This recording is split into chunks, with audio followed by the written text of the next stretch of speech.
gotkushTV. After a stellar 2019, your #1 Black conscious media platform is getting ready to go into overdrive for 2020. As we promised, last year we launched The Inside.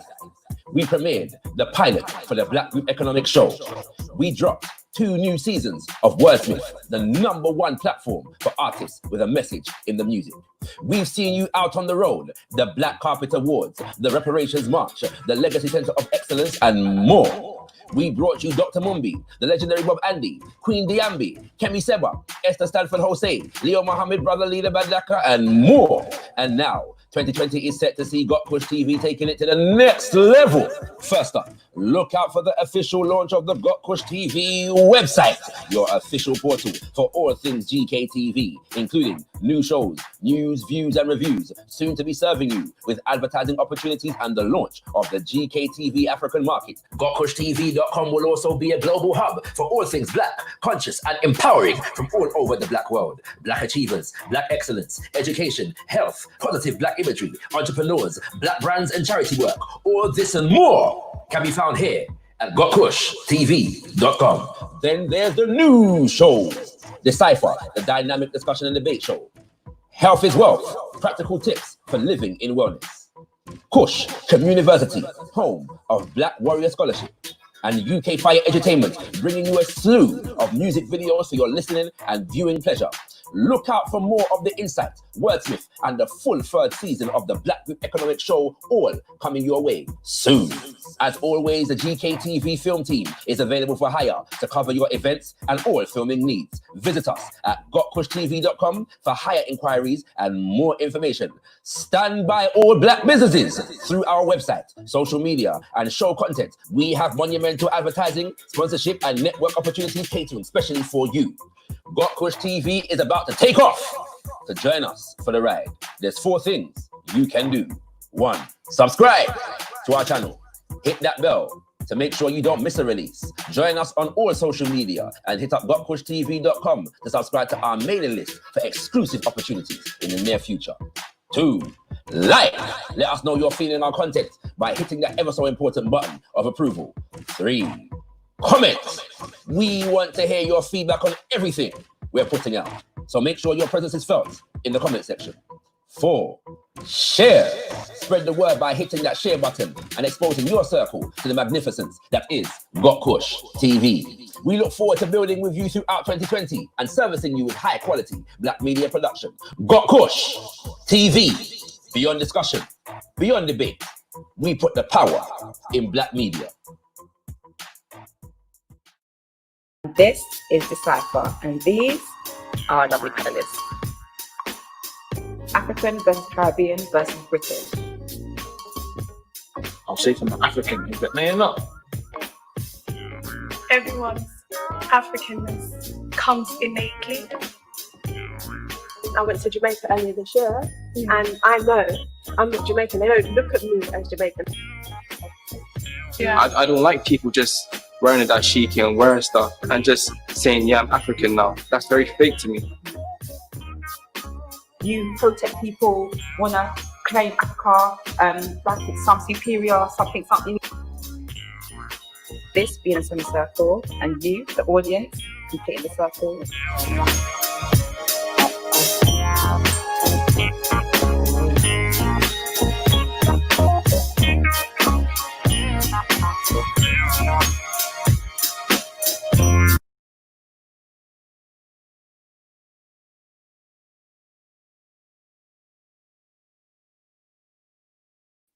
Greetings, kings and queens, greetings, and welcome to this edition of the one and only Quarantine Convos live on gotkushTV, your #1 Black conscious media platform, coming out of the UK, and you done know we're in the building, coming off of a monumental weekend. It was for, you get me, Black UK in general and gotkushTV in particular. My gosh, yes indeed, kings and queens, on Saturday we held the all-important all-dayer, the Black Group Economic Show all-day, kings and queens, supporting the initiative of Black Pound Day as initiated by Brother Swiss. We profiled Black businesses and entrepreneurs and scholars from around the Black world, kings and queens. Yes, indeed. And very importantly, we also profiled Black scholar activists who were breaking down needed information with regards to not just buying Black, but economic systems, developing Black self-determined economic systems, kings and queens, beyond the confines of our current environment. Yes, indeed, kings and queens. You can watch that right about now. Right about now. Yeah, you know what I'm saying? Just check out the gotkushTV videos, you know what I'm saying? Look at the Black Group Economic Show. You will see that on Sunday, we hosted our event, how to boost your immune system in the COVID-19 era. It was a beautiful event, kings and queens. We want to thank you all for coming through. And yesterday, we launched the latest of our flagship shows. It goes by the name of The Cypher, the home of gotkushTV controversial conversation. I want to thank everybody that has logged in and tuned into that show so far. We want to make sure that you share that show as well. I'm bigging up the entire cast for The Cypher. Yes, indeed, bigging up the host, Yemaya, bigging up King Wiz, bigging up Tanisha, bigging up Naledi, and bigging up Kevlar, kings and queens. That is the cast for our show, The Cypher. Check that out right about now, kings and queens. It was launched yesterday evening and going strong, and we want to appreciate the whole entire gotkushTV team for, you know, pulling off a fantastic and amazing weekend, kings and queens. Yes, indeed, bigging up everybody coming through right about now. If you're coming through, we want you to do a couple things. First of all, like the video, kings and queens. Yes, indeed. Like the video in order to raise the profile of this video across the social media universe, kings and queens. You know what I'm saying? If you are not subscribed to gotkushTV, subscribe to gotkushTV. And if you have never checked out gotkushtv.com, check out gotkushtv.com, kings and queens. Yes, indeed. Big things are going around there. Bigging up Superman. You know what I'm saying? Superman is in the building. You don't know. So please, you know, anybody who's an owner of Kryptonite, keep it away from this particular show this evening, because we don't want Superman to be, you know, being detrimentally affected. Big up Multi Grooves. Big up Ossie, Mara, Miss Amelia, the regular inside the building. Sapphire, Planter, Jason, and Sa Events is also in the building, kings and queens, most appropriately, because right about now we're going to be going to Birmingham strong. So as you know, kings and... Oh, by the way, for anybody who wants to join the gotkushTV WhatsApp group, I'm going to be sharing that information a little bit later on, yeah? Bigging up Daddy Makes Dough, levels to the thing. Daddy Makes Dough is in the building. You don't know, you get me. The most problematic gram MC in the universe right about now, kings and queens. If you don't know, get to know. Daddy Makes Dough is a problem. I mean, bigging up Afrothinker also in the place. As we go forward, kings and queens, we're going to be sharing some information later on about how you can join the gotkushTV WhatsApp group to get direct updates for all our shows in real time. Yes, indeed, kings and queens. You know what I'm saying? Only we comment in there as the admin of gotkushTV, so you won't be bombarded by posts all day, every day, 1,000 messages, ding, ding, ding, ding, ding, by your WhatsApp. We bond them something there when I deal with them something there on here. Yes, indeed, kings and queens. All right. So as you know, it's been a monumental time. Not only are we dealing with COVID-19, but we're dealing with state violence against the Black community around the world, kings and queens. And there have been many voices that we have brought through on gotkushTV in order to illuminate the times, kings and queens, because it's necessary for us to speak to the activists who stay locked into these issues when they are not trending on social media, when there's no big hashtags doing the rounds on Twitter and Facebook and Instagram, kings and queens. And today we have one such individual. You have seen him on all your news stations. You have seen him very, very regularly writing in the Guardian newspaper. You have also seen him, kings and queens, telling Piers Morgan where to go on Good Morning Britain. Yes, indeed, kings and queens. He is the chair of the Organization of Black Unity. He is also one of the premier people behind the initiation of the first Black Studies degree and soon to be masters in the UK, kings and queens. At gotkushTV, we are proud to introduce you to the one, the only, brother Kehinde Andrews. Greetings, brother Kehinde. Let me just unmute your mic because I muted it before. Let me just unmute your mic. Greetings, bro. Greetings. That's a good intro, man. I don't let people down now. I try, bro. I try, you know, it's all good. But well deserved as well, bro. Well deserved. You know what I'm saying? Give thanks, you know, for how you've been using your voice in recent years. I've only seen the edited version of your last appearance on Good Morning Britain, because they only seem to upload a edited version to YouTube. I haven't actually gone back into the ITV player to watch the whole thing, assuming that they didn't Yeah, assuming that they didn't upload it anyway. That's my assumption. However, bro, you know what I'm saying? We just want to make sure that our listeners know who you are for those who may not know who you are. So let's give our viewers you know, an idea, yeah, of the, you know, a brief biography and resume of Kehinde Andrews. I don't even know what to say. So yeah, I mean, you ran it down already. The Professor of Black Studies. We started the Black Studies degree like 3 years ago now, but we've been doing, it's more about the work and not just an academic work either. So I mean, that follows. We're really rooted in Saturday school, you know, Black Power movements in the UK in the 70s, and kind of trying to take that into the university. Also been doing Harambe Organization of Black Unity, which I'm sure we'll talk about a bit. We're going to relaunch that in August. We now got a building in Handsworth in Birmingham that's going to open soon as well. So yeah, just doing different things. I just finished a book on the new age of empire, how racism and colonialism still rule the world, which I had to change quite a lot now because a lot happened in the last couple of weeks, isn't it? So yes. I had to edit it, but just before I sent it in, yeah. So we will be talking about COVID. We're talking about the protests that are going on as well. So I don't know. That's about it. Well, I got to show off a bit. Cause I got your last book, bro. Yes. It's right here. You know what I'm saying? There you go. So if you ain't got it, get it. You know what I'm saying? But it's called Back to Black: Retelling Black Radicalism for the 21st Century. Kehinde Andrews. It's a difficult read. And well, it's an easy read, but difficult if you hold any of the Black Power ideologies mentioned and thoroughly critiqued in this book. But you know what I'm saying? But necessary nonetheless, whether you agree or disagree with Kehinde, the questions that he's asking and the issues that he's exploring are necessary. And so, and I know we're yet to have an in-depth conversation about this, bro. It's still on my mind, so we'll make sure that we do that at some point, you know, in the not too distant future. But do check out the book and explore, you know what I'm saying, the politics therein. And we look forward to the release of the next book. Do you have a date on that? I think it's March next year. Okay, all right. So we got a while yet. You know what I'm saying? So yeah, we give thanks. So we're patient around there. We can wait. You know what I'm saying? Okay. I'm sure Empire will still be as much of an issue then as it is now. It ain't as good. I'll be honest though, it ain't as good as Back to Black. But I like Back to Black. Like I read it back the other day, and yeah, there were parts where I spat my tea out when I was drinking it because I forgot. Like I didn't hold back, but I forgot. Like you did not hold back, bro. You could ask my partner. Yeah, like I usually take quite long to read books. I think I got it from you on a Tuesday because you had a talk in London. I think on a Tuesday, and I think I finished it by the Friday. I don't normally read that books that quickly. Right. Yeah, I went through that book very, very quickly, and so I got to read it again. You know what I'm saying? So I could take my notes and we'll talk about it at some point. You know what I'm saying? But give thanks for your work, bro. And yeah, we look forward to the launch of the Organization of Black Unity, the relaunch. So keep us in tune. I got gotkushTV, and we'll be in the house. You know what I'm saying? Yeah. Right, kings and queens. I do wanna just get a feel from Brother Kehinde, yeah, in terms of now, before we get to the state violence stuff, yeah, just on the whole, your perspective on the whole lockdown situation, COVID-19, where are you with it? Conspiracy theory or no conspiracy theory, man-made or natural, or you don't care about them someday, you just want to know what the politics are, and let's move into that. I just want to go to the barbers, man. That's it. Wait a second, bring back the Afro, Kehinde. It's Black Boy, you know?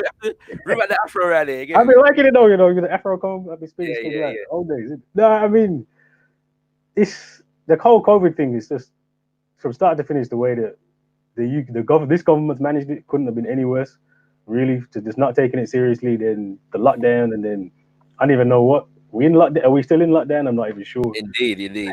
Who knows?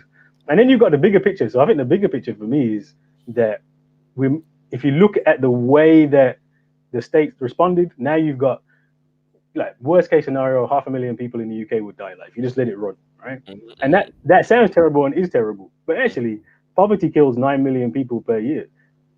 22,000 children a day die. All of those children are black and brown. In places like in some parts of Africa, that kind of death that we're so afraid of, we shut down the whole economy, closed all businesses, locked everybody inside. That's just every day. That's a daily experience. So it's been interesting to see the difference in how that's handled when those kind of conditions come to the West. Right, and we're going to touch on that a little bit later on, because there's something very serious going on in terms of this idea that Africa is open for business and Africa rising and all that kind of narrative. Whereas when colonialism is as strong as it's ever been, and that relates to some of the issues of the now. But on a personal note, bro, we've been asking everybody, how have you been personally using the lockdown? What have you been trying to accomplish, get into, do that you don't normally get time to do? I got 3 kids in the house, man, so I ain't been doing nothing. I've been looking after them. It's homeschooling, which is good though, because honestly, I'm very busy, so I'm not in the house a lot. So it actually has been good to spend a lot of time with the kids. Right. Other than that, I'm trying to finish this book, but yeah, I don't know. I have to say, it's been when you got kids, young kids, it's been a lot of work. Yeah, man. A lot of time. Well, we appreciate that.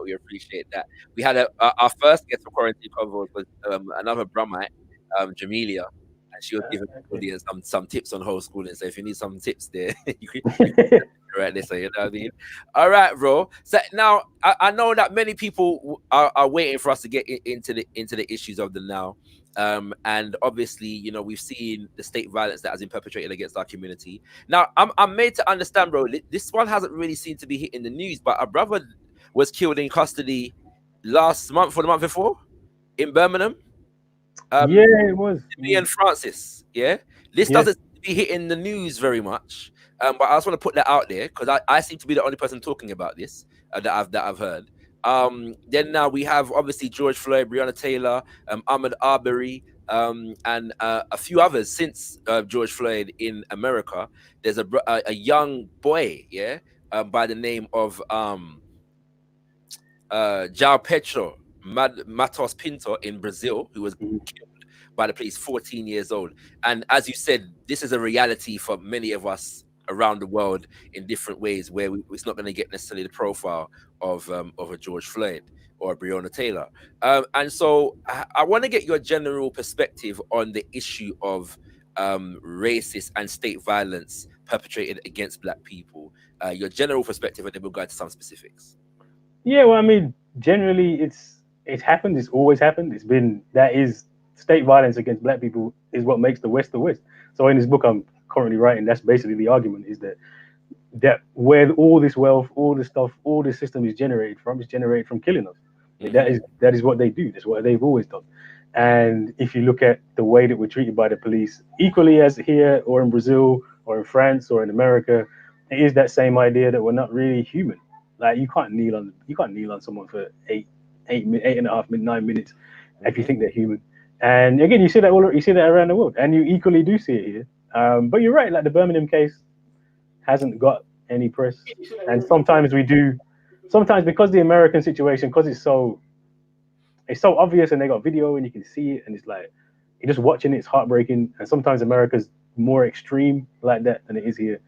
That's what tends to spark the protest. But to be honest, that's just how we experience things across the world. Yeah, bro, and the reality is obviously it's kicked up again. We're protesting, we're out on the streets, and many people are wondering why we're protesting, what we're doing out on the streets, or whether it's time to ending the protest now and come to some other action. What's your perspective on the nature of the protests that have been taking place, not just in the UK, but around the world? The protests are essential because you have to have the conversation, you have to raise consciousness.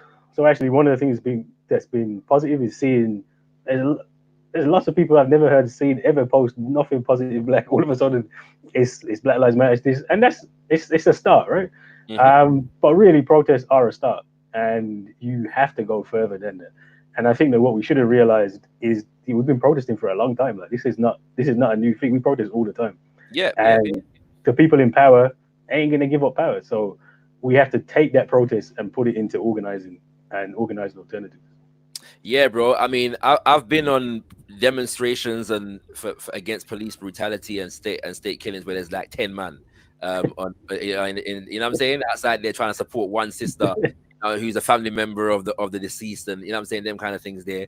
And so we can see, like you said, it's a start.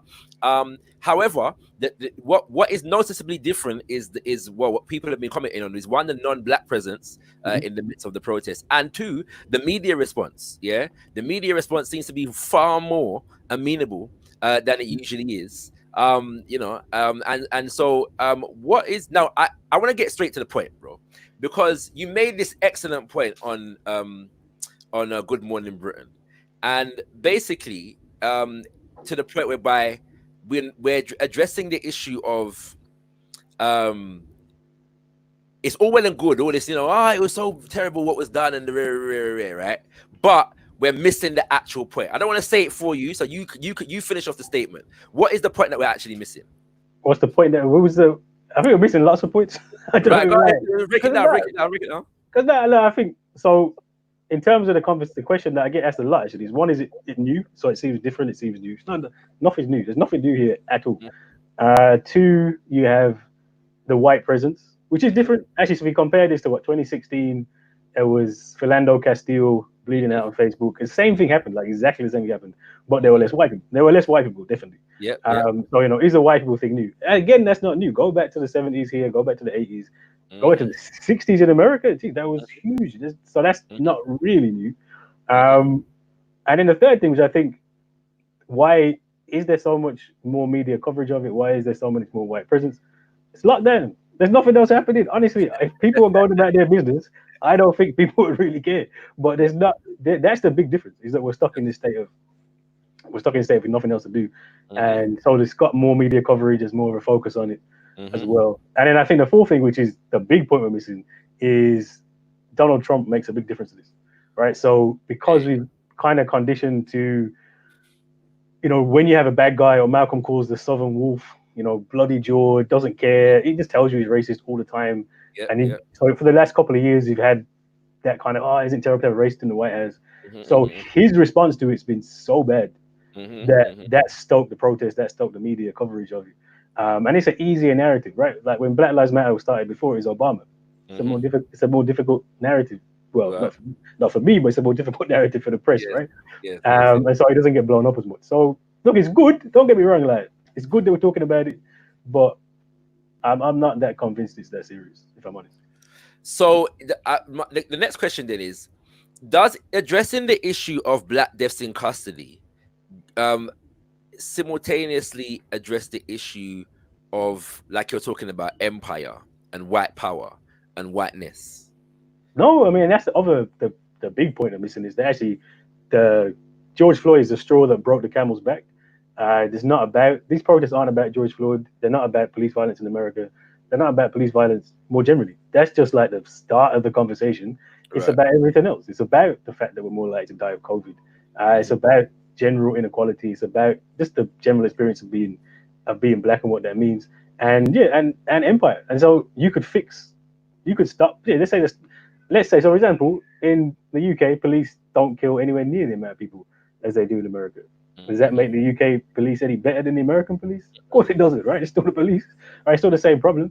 And so we have to, at some point, we have to start addressing the actual problem. And what we're addressing most of the time with Black activism is the symptoms. And the symptoms, police brutality is a symptom, deaths from COVID are a symptom, economic inequality is symptoms, but the disease is the system, it is empire, and that's what we need to start talking about. Now, in relation to the responses of, I mean, even Piers Morgan, who on the best of days is it doesn't even pretend to be sympathetic to the reality of Black life, you know, is suddenly transformed into a primary advocate for Black Lives Matter. Yeah, you know what I'm saying? Like it's an amazing transformation. Now, but for many of us though, this is a sign of improvement. Yeah, we're finally getting somewhere with all this protest that we've been doing. Is that a reality or is that an illusion? That's an illusion, man. Like I say, I have been genuinely surprised by the coverage. So yeah, Piers Morgan all of a sudden is pro loads of things. I was at Good Morning Britain. Was it last time? I think it was the last time. And he literally spent. I didn't say anything for like 5 minutes because he was just laying into the white guests. I'm like, wow, this is new. Right? This is a different experience. But Piers Morgan's still Piers Morgan. He's still the same person that told me to base if I don't like it, leave. That was like last year. That was long ago. Yeah. He's still. And one of the dangerous places we're in is that now you have people like him, or you have corporations like Lloyd's of London, or saying, we've changed, let's make a bit of a difference. But they're not actually changing anything. They're still doing things exactly the same way. They're just now making you think they're your friend. So in that respect, then, like, all right, let's put this into context now. Why is it like Lloyd's of London is one of the biggest banks in the world? Yeah, like this is they're at the seat of power. If the seat of power is now saying Black Lives Matter, how is that not significant change, Professor Kehinde Andrews? Talk sense. No, it's there's a quote from there's a great book everybody should read. Faces at the Bottom of the Well by Right. Derek Bell, who started critical race theory in the States. There's a quote I always use, and he says, "What we designate as racial progress actually isn't progress at all. It's a regeneration of the problem in a particularly perverse form." That's what it is. You've got Lloyd's of London, whose whole business model started insuring slave ships. That's what they started doing. Before they were insuring slave ships, they were a coffee house in London where the newspapers would advertise that you would return runaway slaves. I mean, the ties are so deep to slavery. They took all their money from slavery, grew from slavery, and now I think Britain's biggest corporation as well. There is nothing that they could do if they're serious, other than liquidate their assets and give them to us. There's no way to clean their ledger. But the idea they can just apologize and do a diversity scheme, like you get let's get Preeti Patel in Lloyd's of London, and that's somehow making up for slavery. Like, nah, it's just if we let them get away with that, we've actually done more damage than just they may. I actually prefer them to say nothing, to be honest. I'm hearing you, bro, as well, because since this whole thing, and since your appearance on Good Morning Britain, there has been a torrent of like every black celebrity that's ever existed in Britain coming out with a story of some kind of racism that they've experienced in whatever industry they're a part of. And I don't fault anybody for coming out and speaking their experience. You're entitled to speak your experience. At the same time, again, the response of the mass media has been very, very accommodating. They profile every one of them, and you know, and call people to account and them kind of things there. And so, my question to you is, if it's not reality, like this is not necessarily improvement, does that mean that we are in danger of being made to feel more comfortable because we've got a more sympathetic ear? Yeah, that's the problem. Like, we should never feel comfortable in this. It's terrible. It just is generally terrible. And anything that makes us feel better about it is a bad thing. Like, what was the worst one? L'Oreal changed the name of their skin lightening cream. I mean, like, what more do you need to know? Wow. They have a skin lightening cream. They took Fair and Lovely out of the name. It's still a skin lightening cream, right? And that's the perfect example and the metaphor for all of it. They're just changing the packaging, but the thing is, it's the same product. Kehinde, are you Black Power or Black Lives Matter? I don't think it's either or. I don't think. No, look, I think if you read Back to Black, you know I have issues with Black Lives Matter for lots of reasons. But actually, for Black Power, I said the same. For Black Power, in some ways, Black Power is similar to Black Lives Matter in that it is a very broad statement that can mean a lot of different things. So there's radical versions of Black Lives Matter, and there's pretty conservative versions of Black Power as well. So I'm for Black liberation, however we call it. Okay, all right, point taken. Kings and Queens, we're speaking to Professor Kehinde Andrews in the house. You've seen him all about the place, but now, you know, he's on the homegrown, the grassroots, Kings and Queens, the grassroots black media covered out in the UK. Thank you all. We're going to get you in shortly to interact with Dr. Kehinde Andrews a little bit later on, so prepare yourself for that. I have left the link if anybody wants to join the GKTV WhatsApp group to get real-time updates on all of our content. Check out the link in the chat right about now for that, Kings and Queens. Yes, indeed. And we look forward to hosting you and sharing with you. And check out, you know what I'm saying, we had a monumental weekend just gone. So check out all of our videos, you know what I'm saying, from Saturday onwards. It's been mad, yeah? So check that out as well. All right, brother Kehinde. So now let's look into like a bit of a forward projection before we go to opening up to the audience, yeah? Now, why, and I think something I've listened to a number of times, yeah, in the last few weeks is Kwame Ture, yeah, speaking on organization and mobilization, the conscious versus the unconscious. I'm sure you must have seen this, yeah. And so the question then becomes, bro, like, obviously people are critiquing now the fact that we always wait until there's some major incident before we get up and try to do something. And so what would you say needs to be done in order to make these protests that we're having at the moment more meaningful? I mean, I think the key thing with the protest is that what do? We have to build. I mean, one of the good things that has come out of this is people are getting a lot of money for different stuff.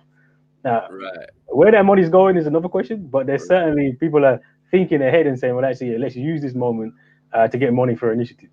Because really, that's what we should be doing. So we have to build proper alternatives to the system. Like, I don't know, it's like the Garvey movement was what, 100 years ago now, 5 million members across the world. That was the model. Model was there, it's been there. And we need to stop relying on these people, because you can't rely. What more evidence do you need that 50 years after racial relation legislation, reform, black professors, whatever you want, you've basically got what you asked for, but they still have exactly the same problems. So at some point we have to understand that we have to start relying on ourselves.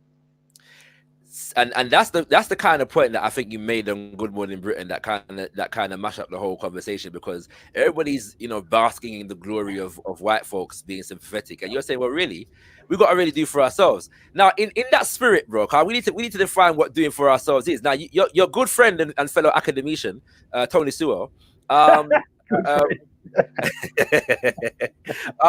was also on Good Morning Britain, and he proposed that the solution is that we need to get black professionals into high ranking tech corporations, like IBM, and the question is figuring out how we're going to get these black youth of today into these high level corporations in science and technology. Is that part of the solution?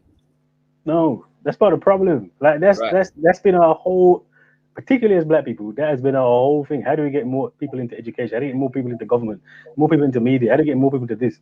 And we stop saying, actually, how do we do for ourselves, right? Like, we need to stop relying on white people. Like, I have nothing against white people particularly. It's just about saying, look, if you honestly think that racism is going to be solved when white people come to our rescue, then you lost your mind. Like, that ain't gonna happen. We are gonna be the solution to this, and we're gonna have to build the alternatives to do it. That's I don't know why we're still waiting. Even Frantz Fanon talks it. We need Sleeping Beauty to wake up. No, on Sleeping Beauty, but just move on. Do something else. I hear you, bro. By the way, if anybody wants context, well, part of the context to my facetious statement that Tony Sewell is Kehinde's good friend, you can check out a debate that took place last year, hosted by Intelligence Squared, on whether Britain should pay reparations. It was Brother Kehinde Andrews and Sister Esther Stanford versus Tony Sewell and Sister Catherine Burble Singh, who is the head teacher of a free school in Wembley. It's a very, very interesting interaction, and not uncharacteristically, Brother Tony Sewell evoked Marcus Mosiah Garvey in the case against reparations. It was amazing. It's an amazing angle to approach the subject from, but I do want to commend you, bro. I don't think I've spoken to you about that, but it was you represented extremely well, especially in addressing that specific point. In terms of the angle that the brother approached. Yeah, no, he's done it before, because we had a debate in I know, Oxford Union. Yeah. Oxford Union brought in said that Bob Marley would not say that the British education system is racist. That's what I'm saying though, but like if you ask him, he'd say black power.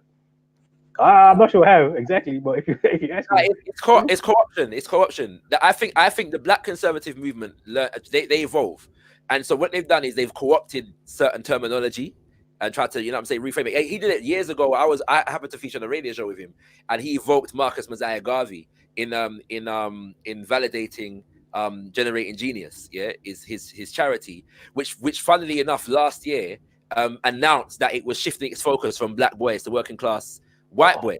So this is what he did. Seriously, right? So let's address that for a second, right? Let's address, because one of the high flying places that you've also been featured, bro, is on the big questions, and you were addressing this issue of working class white boys. I think this will be good to explore as we approach the opening up of the lines, because we have to understand. For me, bro, a lot of what we're seeing at the moment, especially in terms of the response from our own community, shows up the extent to which we are not very well informed about the conditions of our people in this country. I don't mean that, and I mean that beyond the issue of microaggressions, and I'm saying, being made to feel uncomfortable in the workplace. Yeah, these are all issues. But beyond that, like a lot of our condition, we're not very well informed on, and so people can come and bring us arguments that sound logical if you're not informed. For example, that working class white boys have now taken over in terms of being at the bottom of the rung in education in this country from black boys. Yeah, so this spell that myth for us, for our viewers. Well, it's total nonsense. I mean, there's for so many reasons. I mean, one, we live in a capitalist society. Poor people do badly. Like, this is not a new thing. Poor people do badly since time, right? Two, if you actually look at class, there is no measure for class in schools. It doesn't exist. The measure you have is free school meals or non-free school meals, and that is not the same. No sociologist, thinker, anybody ever said that you can find class by those who have free school meals and those who don't. Right. And so what you're looking at with the white group on free school meals, and it is true that the white group on free school meals do worse than everybody else, but it's because it's the bottom of the bottom, right? Because it's only about something like 10% of white children are on free school meals. For African families, something like 40%. For Caribbeans, like 25%. It's a much bigger range of people, right? Right. And that's because of racism, right? Because we're far more likely to be in poverty, right? Not have to qualify for free school meals. But that also means that you're talking about a group of people whose parents may have education, may have just but can't get a job, right?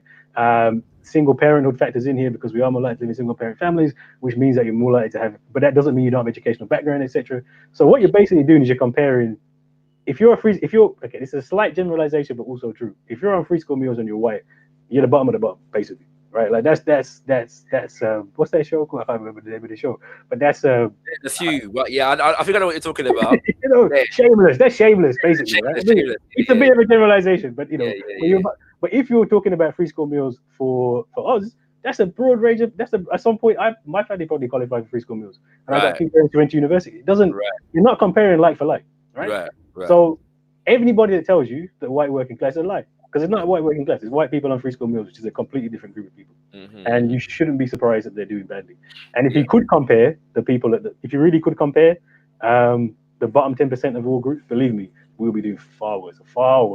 And the fact that we're far more likely to qualify free school meals in the first place, that's what you should be talking about. I mean, African men are 4 times more likely to be on free school meals. That's the problem. How are we having a conversation about the white boys? Right. So then in that respect now, one more issue on this point is because I see it as a trick here, and you're in at the academy, so maybe you can elucidate this a little bit more.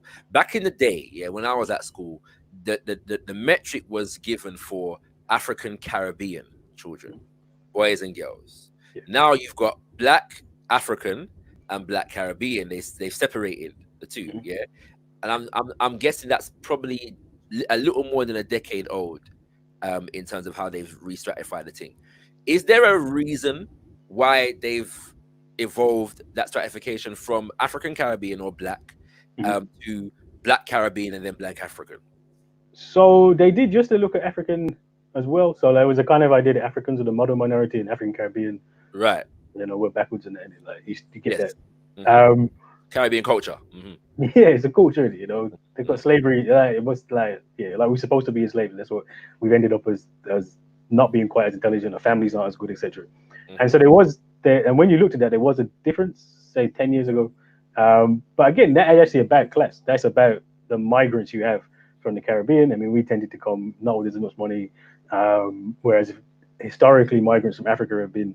And Africa's quite far away. Like it's hard to get to. It's more expensive. It's been students. It's been, and you actually have a similar dynamic in America, where actually Caribbeans are seen as the model minority because Caribbean people move to America tend to have more money, etc., etc. So there used to be a bigger difference between African and Caribbean. What's happened over the last, definitely the last 10 years, is as more people are born here, as you've got different, more diverse African population coming in, you find it's the same basically, like the same basic problems happen. Right. And so that group of Black, and there are some differences, but there's a lot more similarities than you would think as well. So this argument then that Black African students are far excelling because they eat jollof at home and they got 2 parents in the house and they turn off the TV. That's foolishness. It's not really the case, is it? That's not true. No, it's not true too. We look at the data. It's not true. what's basically happened is, I don't know, like if you think about it when we were growing up, there was a whole, not just in terms of like the African Caribbean thing was a thing, like it was a big thing in the schools. Culturally, it was a bit of a thing as well. But and education, if you look now, like take grime for example. Like when I was young, you would never have like African rappers, but like just never unheard of, right? But you actually see that's completely changed now because you're having people are born to the same, live in the same area, have the same thing, have the same background, and the stats back that up. Educational attainments are roughly the same, and you're having the same problems, getting the same problems with the police, having the same problems with unemployment. In fact, African men are more likely to be unemployed now than African Caribbean men. So it's similar. There's much more similarity, as you would expect. All right, thank you very much for clearing that up, bro. And so in forward movement now, like I was in a conversation the other day, and the value of a Black Studies degree was being inquired into, was being questioned. And you are one of the initiators behind the first Black Studies degree in the UK. Why is it important to have a Black Studies degree in the midst of empire? Why is it important? It's important for a couple of reasons. I mean, one, it just should be important, right? Like the idea that what we've defined it is contribution, experience, perspectives of Africa and the African diaspora, and you don't get that really anywhere. If you go into even the African studies, you don't really get that. You kind of get European perspectives on Africa, and Caribbean studies is kind of similar. So if we value knowledge, then it should be. Why wouldn't it be in the university, right? Also, if you look at the staff, so one of the reasons we were keen to do Black Studies was only about 1% of academic staff are Black still. Professor level is, I don't know, 100 out of 18,000, really, really underrepresented. Again, like often though, you won't hear me make these representation arguments because but that's the thing with Black Studies. It's not just that we're there; it's that we're there and we're doing something different. Right. Like if it's just loads of Black people doing history or politics or whatever, and we're just doing European history and politics, forget it. What's the point? There's no point. But with Black Studies, we really, like I said, the basis of it is community. It isn't Marx, Durkheim, it isn't dead white. It isn't even really Black university scholars. It's Malcolm X, Claudia Jones. It's community. It's the Saturday School movement. So if we can get into these spaces and kind of do something different, then it can be a place where most of our students wouldn't have come to university without Black Studies. Just wouldn't have done it. And unfortunately, although I don't agree with this, you kind of need a degree now to get places. That's how it is. And so if we're not finishing degrees, and the stats say that Black students are far less likely to finish, far less likely to get good degrees, that matters going on. So if we can change it and make it a space that people can come in, feel that they're getting something useful, and get the credentials, then why not? So then finally, before I let the viewers in, make the link now between Black Studies and the protest movement. Is there a link? Yeah, between that, do they have something to offer each other?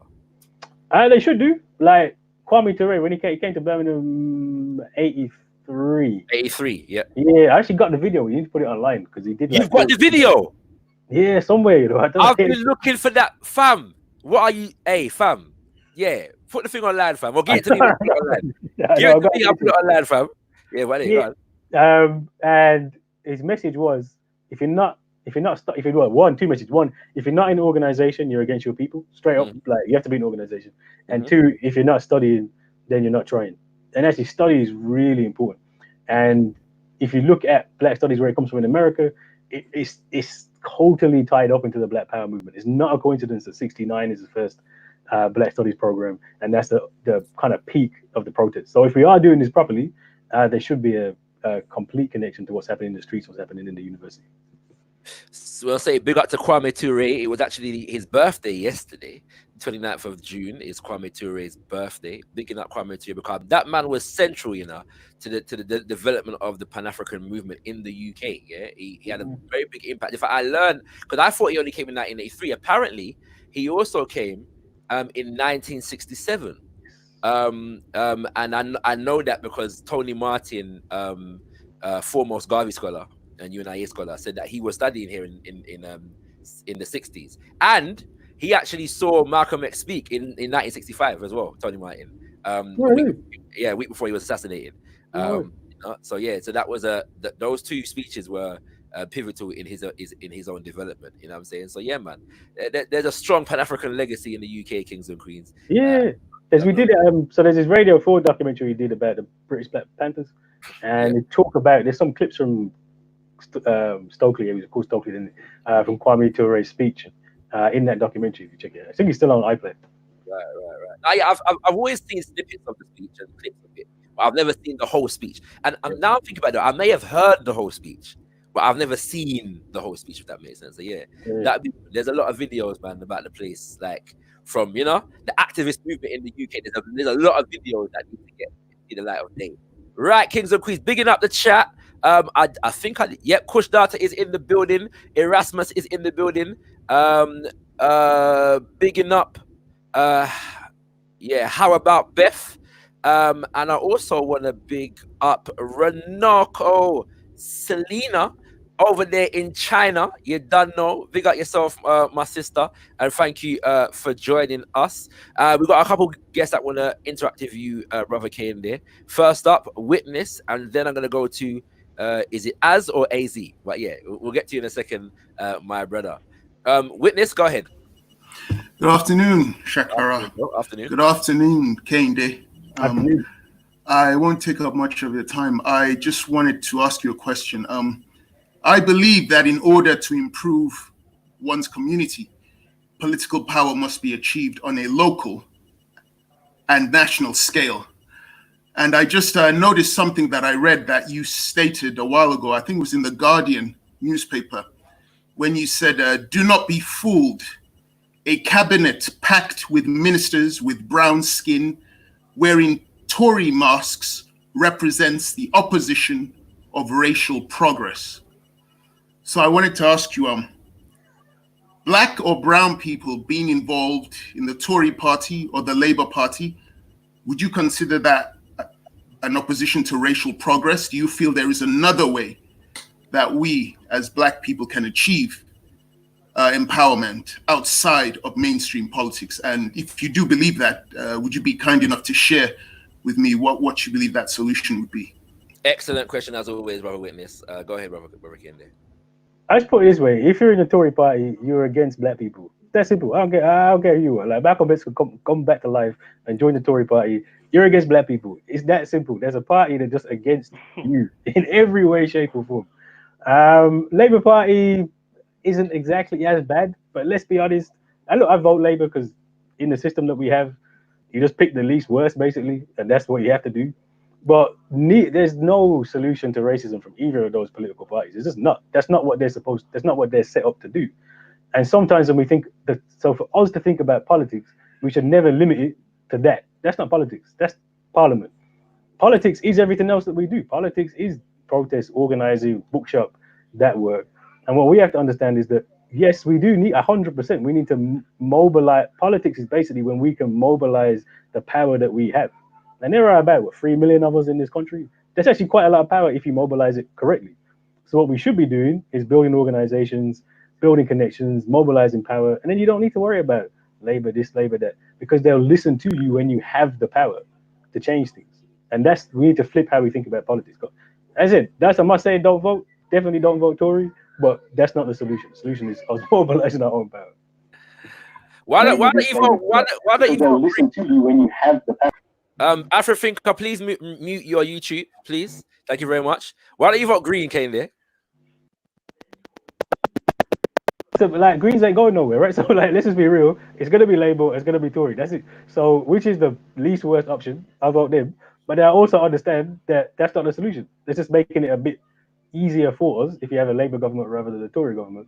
Right. But the focus, what we should be doing is building our own thing anyway, so that we don't have to rely on them anyway. Okay. Witness, did you have a follow-up? I just wanted to confirm. So when we build up our own things locally, we would use those local things to lobby the Tory, the people in power, or would we just try, because we would still have to get into the main political system to have power. Doing it outside of the system, could we still achieve power outside of the system if we just did our own thing through our elders or our groups within our own community? Or because I'm just looking at every other community, whether it's Jewish, whether it's Chinese, whether it's Asian, because I know the Asians in Tower Hamlets a couple of years ago, they had enough people, they were able to vote in one of their own as the mayor of Tower Hamlets. Granted, he did get deposed because of fraud and corruption, but would we eventually move up to that type of power, or do we stay away from that politically? Do we just keep away from that? That's what I'd like to know. So I think the main thing is one, not to. So we always do this. We nationalize the problem, and it's not a national problem; it's an international problem. So we should be thinking about political power much bigger. We should be saying, this is why I always refer to the Garvey movement, UNIA, because it's understood that this is a global problem, and we have to have global answer to this. And the real source of our power, and the only source of revolutionary power, is on the African continent, and is the African Revolution. Let's just be 100% clear on this. But while we're here, and we're stuck in this thing, like, definitely the Black Panther Party talked about survival pending revolution. So making sure you can get the best conditions possible that you can have here.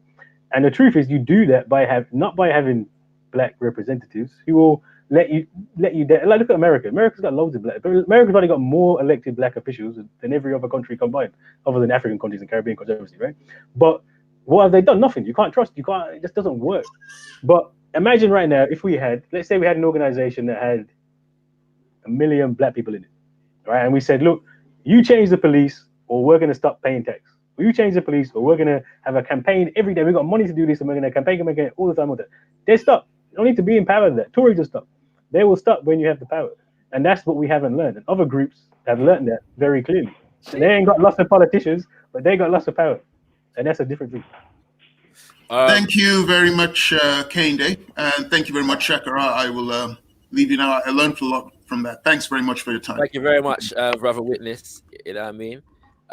Right. As I'm gonna get to you in a sec, I just want to deal with this super chat for a second. Bigging up Miss Amelia, thank you very much for your contribution, sis. And the question is now we might have to get into a debate now, brother Kehinde.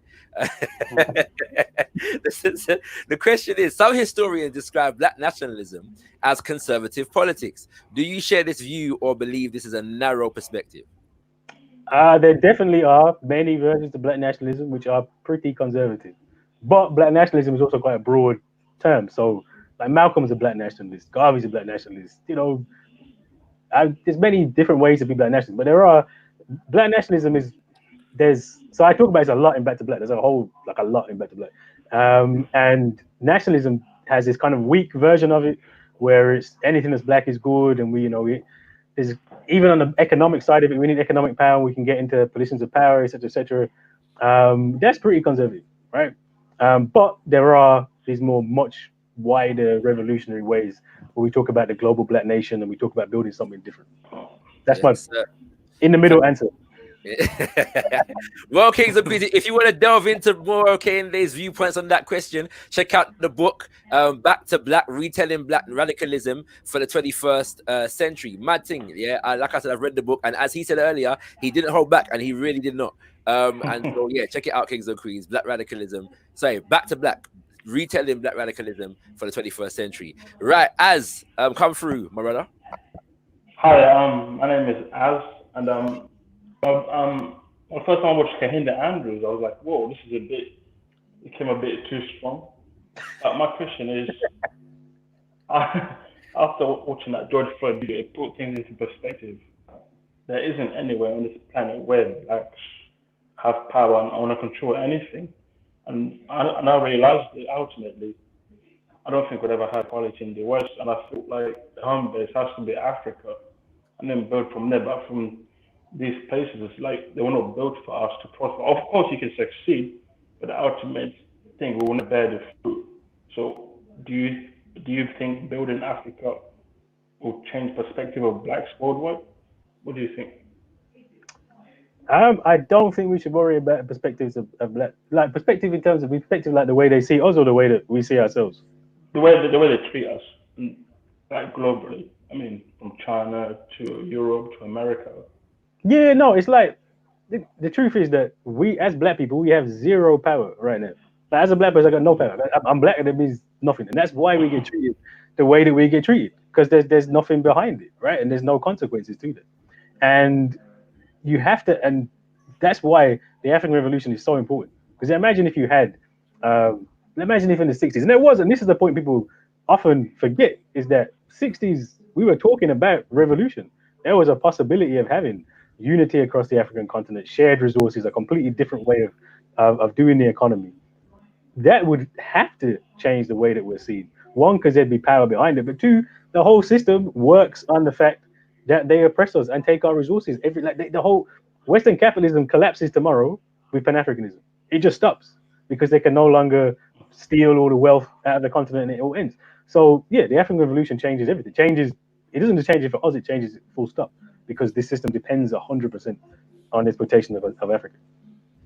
But one more question. My other question, but the thing is, I think like Africa is so locked in. How do you start a revolution with their minds being locked?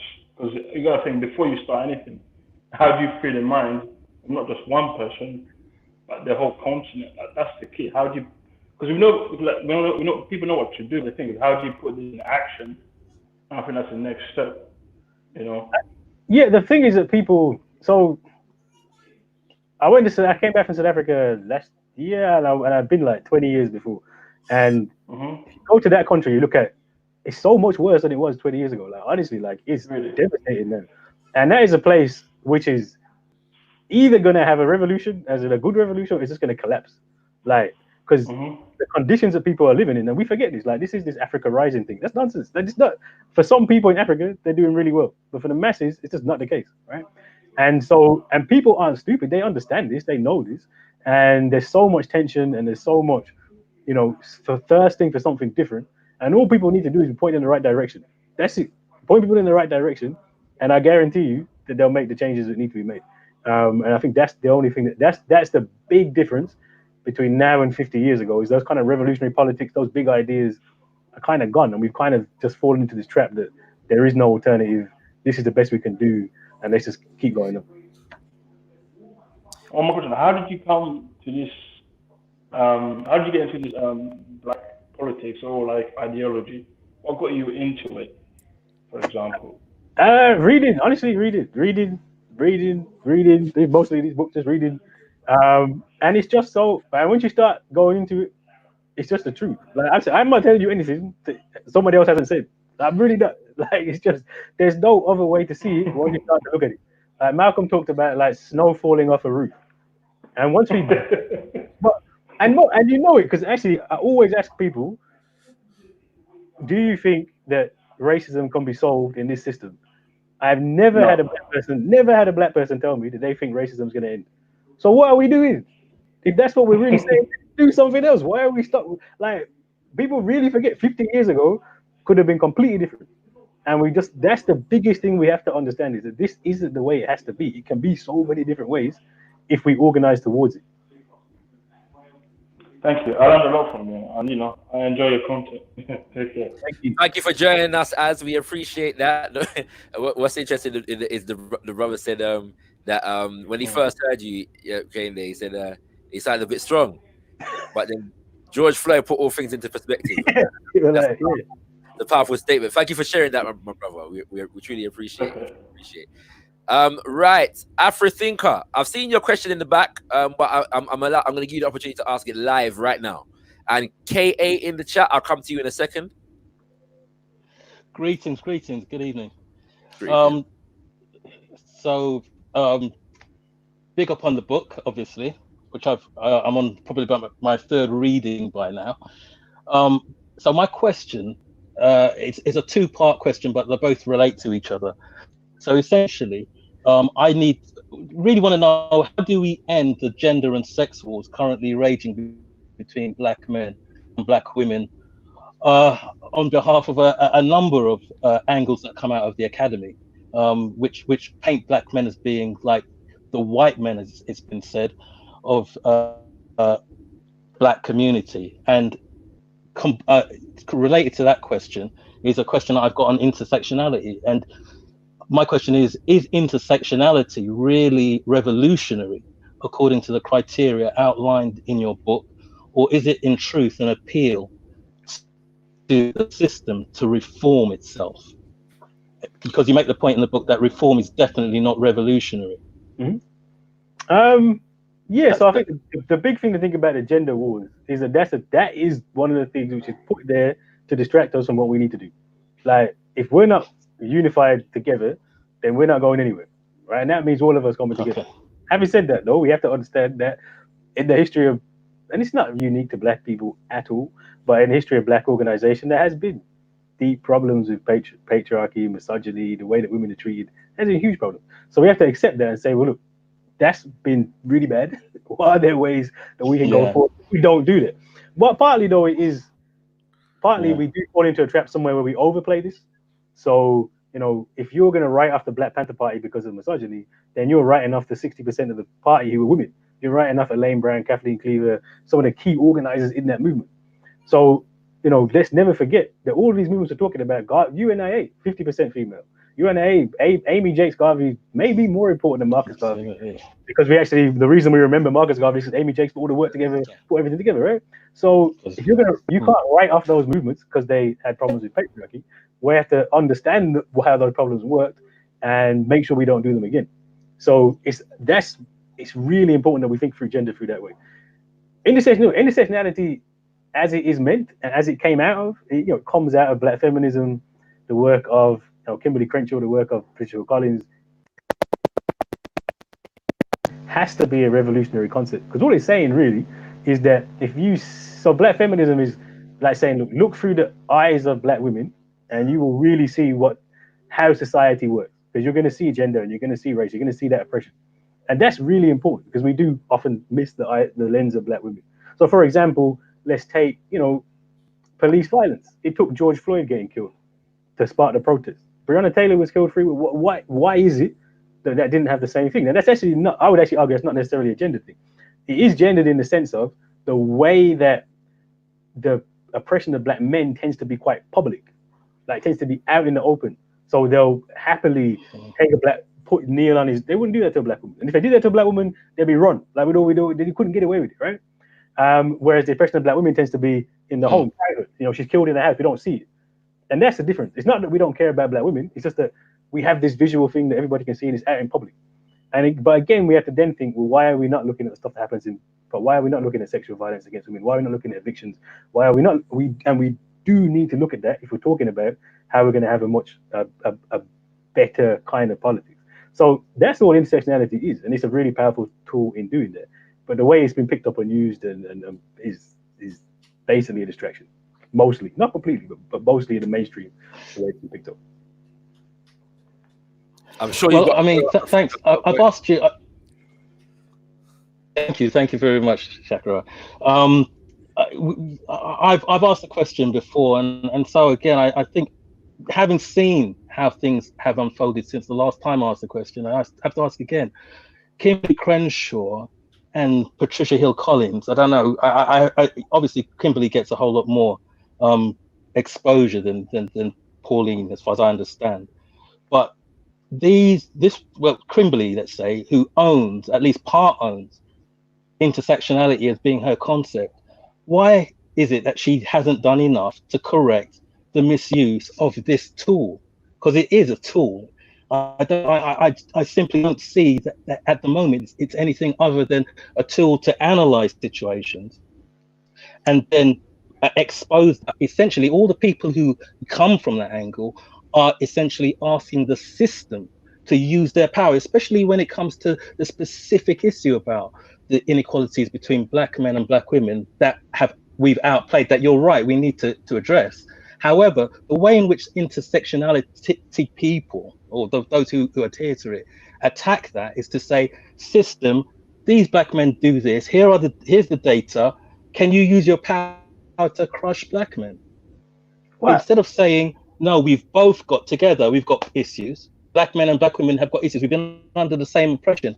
But that issue about the fact that we behave, perhaps misbehave sometimes, because of the oppression, doesn't come through. It's only about, no, you're the white men of Black society, and somebody has to take a grip of that. And I don't hear the voices clamoring to say, no, you're doing this wrong. No, so I think there definitely are those there are those kind of misreadings. Definitely, people, there definitely is. But actually, I know Kim well, so I gotta say, like, I gotta back Kim on this. And you know, we've got a book coming out soon, actually, called Blackness at the Intersection. And the whole thing, like, her whole thing was, I met her at a conference, and she's like, I hate the way intersectionality has been used. Not just, I hate the way it's been used. And then so we were like, sat, and we had like a whole two different workshops, for like over 2 years, where we sat down and thought, actually, what is it that's missing with the way that this is used? And one of them was blackness. So they've just stripped out blackness really as a proper way of looking at intersectionality. And two was, we made sure that we did bring in some voices of black men as well, because gender is also about men, and how does that play out, and what's the intersection of intersection is saying what's the intersection of race, what's the intersection of gender, and that does play out in men for different ways, and it does for women, etc. So I think there has been efforts, particularly by Kim, but other people as well, to say, well, let's try and get a grip on this, because once a thing's out there, it's been taken out there and pulled apart and misused.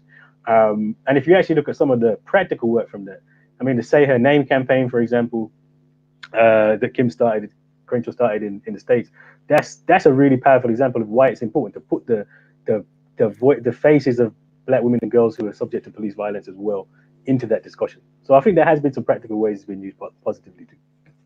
You know, family, like I'm increasingly becoming conflicted here, because I have to maintain my role as the facilitator of the conversation and not the contributor. So I'm gonna leave that there. Yeah, you know what I'm saying? I'm gonna leave it alone. All right. And move on. Afro-Frinker, feel free to stay with us, bro. Kings and Queens, the link is in the chat.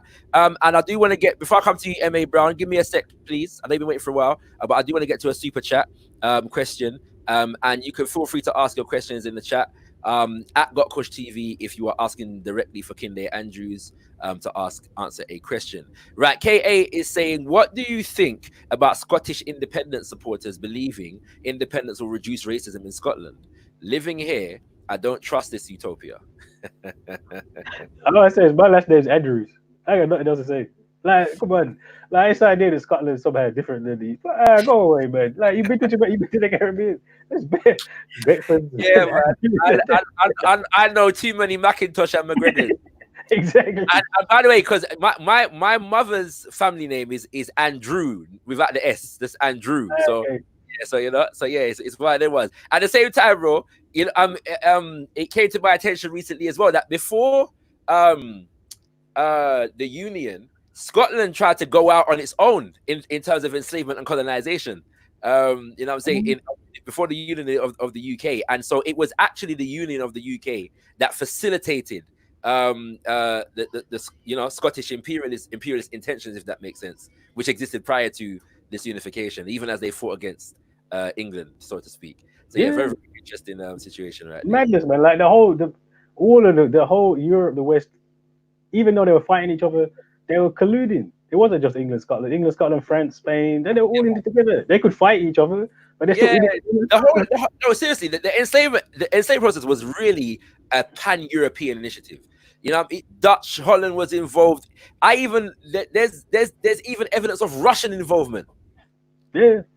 You know what I'm saying? So yeah, it's there things are going on. M.A. Brown, country, bro. Hey, yo, can you hear me? Yes, sir. We can hear you. All right. Big respect, Kehinde. Big respect, my brother. Yeah, I got one question. I didn't really have a question, but I thought I might have to just come on to speak to you because there's enough respect coming this way from West London. You get me? So I work for a college that has or had an Africana Studies course that I think you're familiar with because you've quoted on the course material in support of that particular course. That course is no longer running because the sisters left. But anyway, that's beside the point. I wanted to ask you, so we're past the stage now of being able to codify some of our academic literature and videos and talks and stuff. They're all out in the ether. They're everywhere. Anyone can read them. So we're beyond that point. However, I'm always inclined to wish that we were able to do so, to keep it away from prying eyes, to find ways of re-encoding this stuff so that we can, fight against counterinsurgency or whatever you want to call it. being that you were speaking about university degrees, BAs and MAs, and how the representation is quite low, is it more appealing? I mean, I know that it's a means to an end to have them in institutions that already exist, but is it counterproductive to create those programs and having, say, 95% of the people who are Asian or white learning more and more and more about us and about our scenarios and whatever, as opposed to maybe waiting or doing it at a lower level and then bringing it through that way? What do you think about that? I mean, I think that the main thing that we need to focus on is education for liberation, and that means educating ourselves, depending on ourselves. It's really important, right? So if I'm in Black Studies and I'm only 5% of the class of Black, what's the point? Like, I wouldn't do. Honestly, I just say I'm not going to do, because that's not the point of what we're trying to do. And I don't think it should be either or in terms of in the university or outside the university.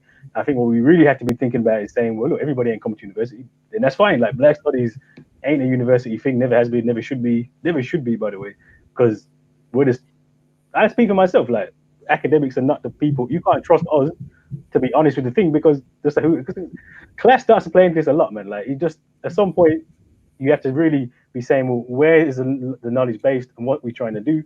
And the knowledge should always be primarily based outside the university and facilitate outside university as well. So thinking about things like Saturday school or our own programs and stuff like that. In the way we live now, it's difficult to, it's almost, the way knowledge is now, it's almost impossible to say we're going to keep it away from people. But it does raise problems. Like, go back through the history of everything. Like, they know that what you're going to do, that's easier to stop it, right? And so the only real difference now is that we're not the focus of a lot of the stuff. So, you know, I write a book about Black radicalism. At the end of the book, it says, look, tear the whole thing down, bomb Babylon. Let's, you know, if I was Muslim, I'm probably in jail, right? Like, that's the reality, because we're just not focused on that. But if we're honest, the laws that would make that kind of stuff would put me in jail, they're already there. They just don't take us seriously. So there is a danger that if we're too open with stuff, you end up being caught out by that. But I don't even know what you do about that, just because that's just the way that's just the nature of that. That's what I'm talking, fam. On that point, though, I will say, first of all, sorry, big up to How About Beth. Thank you for your super chat. I'm assuming my sister, based upon the picture. Thank you very, very much. And I do want to make the point that when Assata Shakur, when they increased the bounty on her head from 1, I believe it was, to 2 million in 2012, I think it was, the Black FBI agent who announced this travesty stated one of the reasons why they're doing this is because she continues to spout her terrorist ideology. Yes, that was the language that was used. Okay, so I think basically Kehinde is correct, and the difference between us and other communities is organization. That's it. So yeah, but I'm sure Emmy has a follow up. So let me. No, I don't. I didn't even really have a question. It was just because I missed most of the conversation, so I'm not sure if you went there or, you know what I mean. But I had something about universities and courses and that. Yes, and yes. Codifying this stuff is very important to me. You know, using alternative languages may be a means to an end in that sense. But yeah, in this country, everything's open, man. You know but I think that that's why education is important, because if everybody knows what's going on and everybody knows what we're doing, everybody knows the program, you can't stop it. No, man. You take, and that's something that we haven't had in the past, where we've kind of relied on, you know, we got this leader, that leader, that, and they either let you down because that's what people do, or they get arrested, or they get killed, or whatever. But if we all know what we're doing and we all know where we're going, and they don't take, then you really can't stop it, right? And that's why it's about making sure that you have that broad-based community education for everybody. I hear you. Give thanks, man. Robert Kehinde, is the Marcus Garvey Nursery still on stream? Yeah, so the nursery building, I have to say nursery building there. So the Marcus Garvey Nursery was founded in '76 and ran till 2010 in Handsworth in Birmingham. And longer story, which I cut short, when we took over, it was a shell, nothing in there, no plaster, no electric, when I say nothing, I mean nothing in there. It's taken us longer than it should have done, but by August, the ground floor will be open. basically finished now, and it's going to be the Garvey Education Center, and we're going to be doing things like Saturday school, a home for the organization. The plan is to have a nursery eventually, but at the minute we're saying, well, actually, community education is the main thing. So how do we use this as a space to kind of facilitate community education? Okay. And are you still going to be opening for shares? No, so again, long story I cut short, like we're basically running everything now through the Harambee organization, the Black Unities. One central place, Right. made it easier to manage it.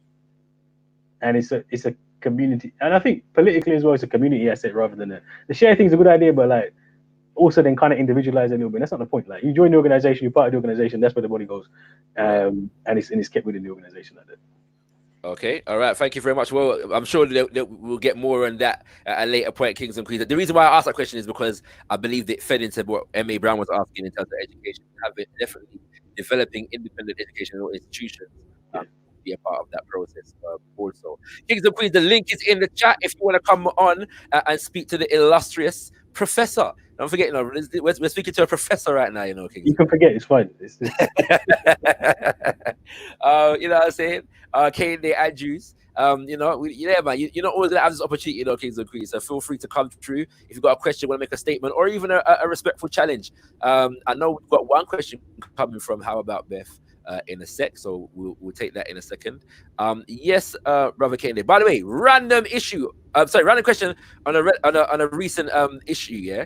Now, before I do that, let me bring through this next guest, Betty. Hi, Shaka. Hi, everybody on the panel. Hey. Hey.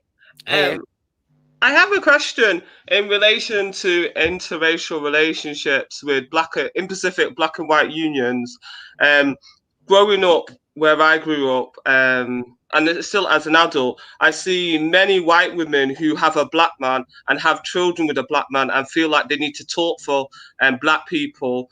And, you know, they're literally very disruptive. You know, this idea that you can procreate with the oppressor and then you're fighting white supremacy at the same time. But just the fact that, you know, I've come across many sisters who feel like they're not allowed to talk about loving a black man or wanting to be with a black man because you've got these white women that are spending their time saying that, oh, color don't matter, all humans loving humans. You know, you're racist if you want to be with a black person like yourself. What would you say? Because many of these white women who create their children, many of their children end up in the mental health wards because they hate themselves, and many of their black fathers are not around. So what would your solutions would be to deal with these? And I'm not really so much talking about the children, I'm talking about the white mothers, because it's mainly white mothers I've encountered. I don't know so much about the white fathers, but definitely the white mothers are very disruptive. Yeah, well, I actually had I was at once, and a white woman who married a black man was lecturing me about race because she had a slave name, which I thought was great. But but I think sometimes we focus too much on sometimes what we do is we focus too much on white people, right? Like at the end of the day, there's certainly a situation, and there certainly are issues here. But you know, the question is, I mean, for me, the more part of the question is, what if you've got kids who are coming out of that, and that's going to be a traumatic for them? What do we do for the kids? I think that's the more important part of that question. And I think that, I feel that's where the communities let people down, right? I think, and I generally not even about the mixed race thing, but just generally, if you look at the younger generation of people, there's a lack of political education spaces they can go and learn stuff, and which is a bit different, definitely different than I was coming up as well. So I think we should be thinking as a community, how do we make sure we look after those kids? And then more broadly, that issue of interracial dating is a partly, look, if you love blackness, then loving black people shouldn't be controversial, right? But partly because our community has broken down a bit, we don't commune together, so we're not in these spaces. And look, if we do build together and build organizations together and build places together and we're all doing the work together, believe me, there were plenty of whatever. There were plenty of black relationships. Can I just say, I would say that black love is a revolutionary act right now, because how many real representations of black love do you really see, especially in the public eye? Yeah, but I think generally, like, but again, but like the public eye is a distraction. Like you're seeing a lot of this stuff is to distract you from what we're trying to do. And I think that more broadly, certainly, the black love isn't controversial. I don't think that those circles that I'm in anyway, and it shouldn't be either. But we also have to deal with the reality that we're in Babylon, and what are you gonna do, right? So the response to this has to be about building community, building alternatives, building spaces that we can do things collectively. And also, there's a class issue to that as well, which, you know, if you look at it's not as pronounced here. So in America, there's like 1.5 million missing black men because of prison and early death, things like this. There's actually just less black men than there are black women, which is making a huge problem. But then you look here in terms of employment and the problems of black men getting into these middle class jobs, etc. There is a bit of an imbalance, and then so because the system makes it more difficult to have black love. It just does, right? By design, probably.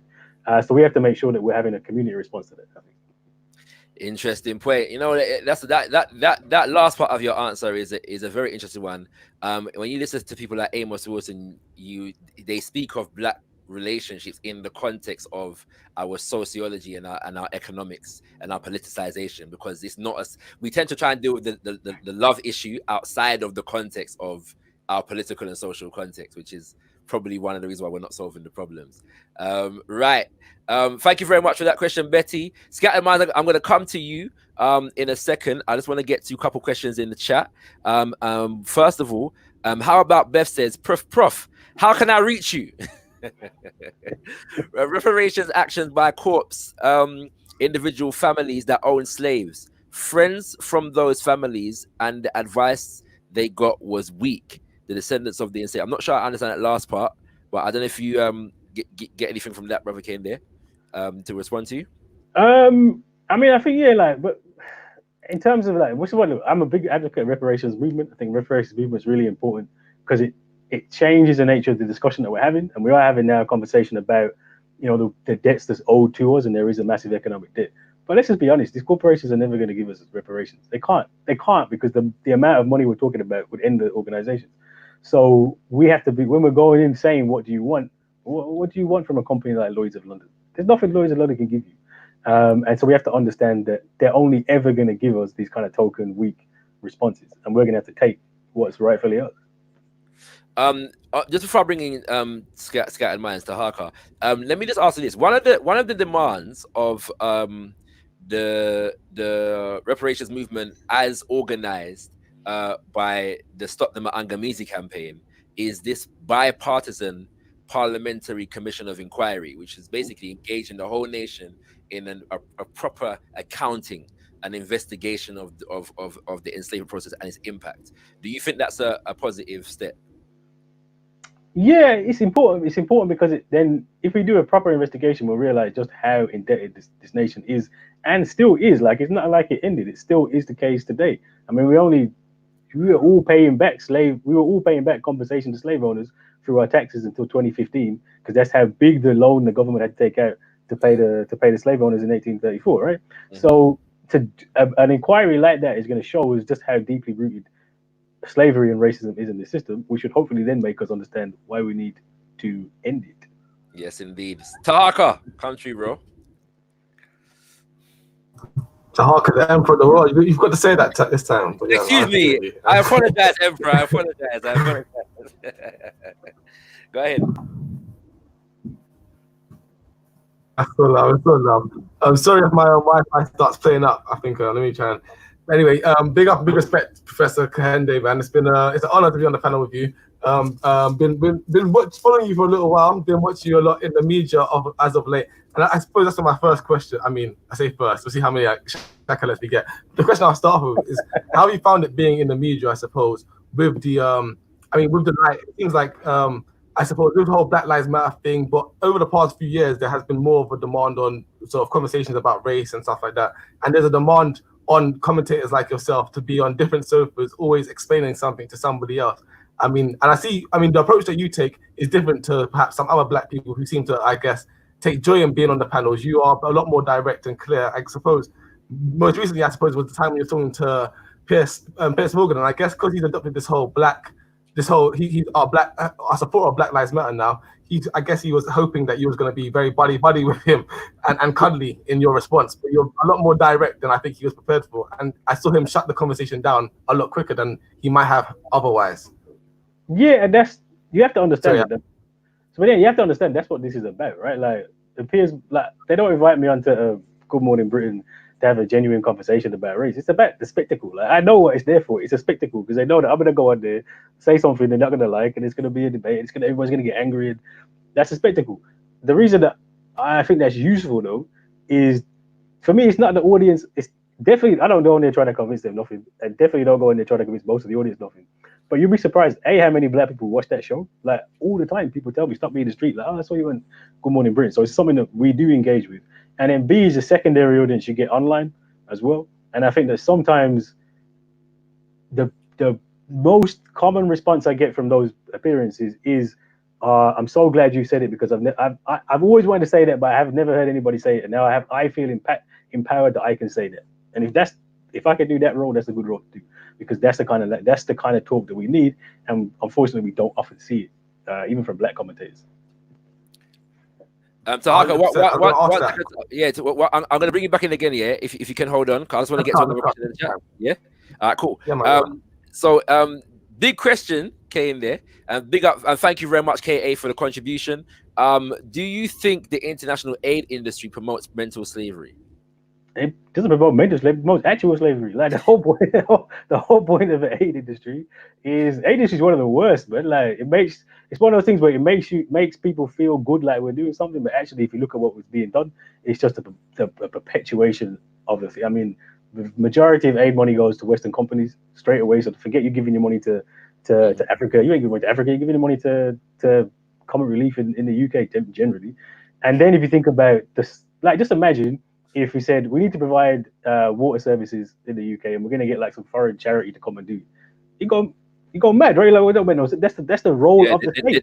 The EVL would march in the streets. Exactly, right. Like we're literally taking away the role of the state from people. So what we've basically done is we've taken all the wealth and then we give a little bit of it back with the conditions, and it's a really little bit of it back because again, most of aid money comes back to the West.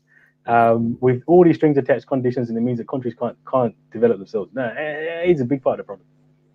I'm going to come back to Tahaka in a sec. I do want to just let people know, though, we had a brother by the name of Winston on our show, on our Black Group Economics All Day on Saturday, and he made an absolutely brilliant point, which was the fact that there is development, as a concept, but then you have the business of development, and the business of development is generally speaking designed, and I'm paraphrasing here, to tie you to the same systems that are responsible for underdevelopment in the first place. And so we have to be very, very careful about this development talk that we're hearing in the atmosphere nowadays, especially as it relates to the African continent. Go ahead, Tahaka. Big up, respect. Thank you for bringing me back in. I guess, I'll quickly ask, have you guys discussed the Black Masters course for the Black Studies and when it will be coming out, or? Not yet, bro. Not yet. So go in, bro. Okay, that was. Yeah. This is your digital application. Go ahead. Yeah, okay. I have a degree in now. I'm joking, but I would definitely be interested in that course. I'd definitely be interested in that course. But obviously I went online recently and I tried to search, but I saw the understudies one was there, the undergraduate one was there. But I couldn't find one for the master's course. So I was just wondering if that was going to come out, at what date it would come out. And has it been affected, I suppose? Yeah, COVID means we have to push it back to next year. But it is starting, but it'll just start next September. For definitely. Okay, so it's definitely coming. All right. That gives me enough time to get prepared, get my application in order and everything. Yeah, definitely. Gives me enough time to get prepared as well. In other ways, we'll give thanks to you, please.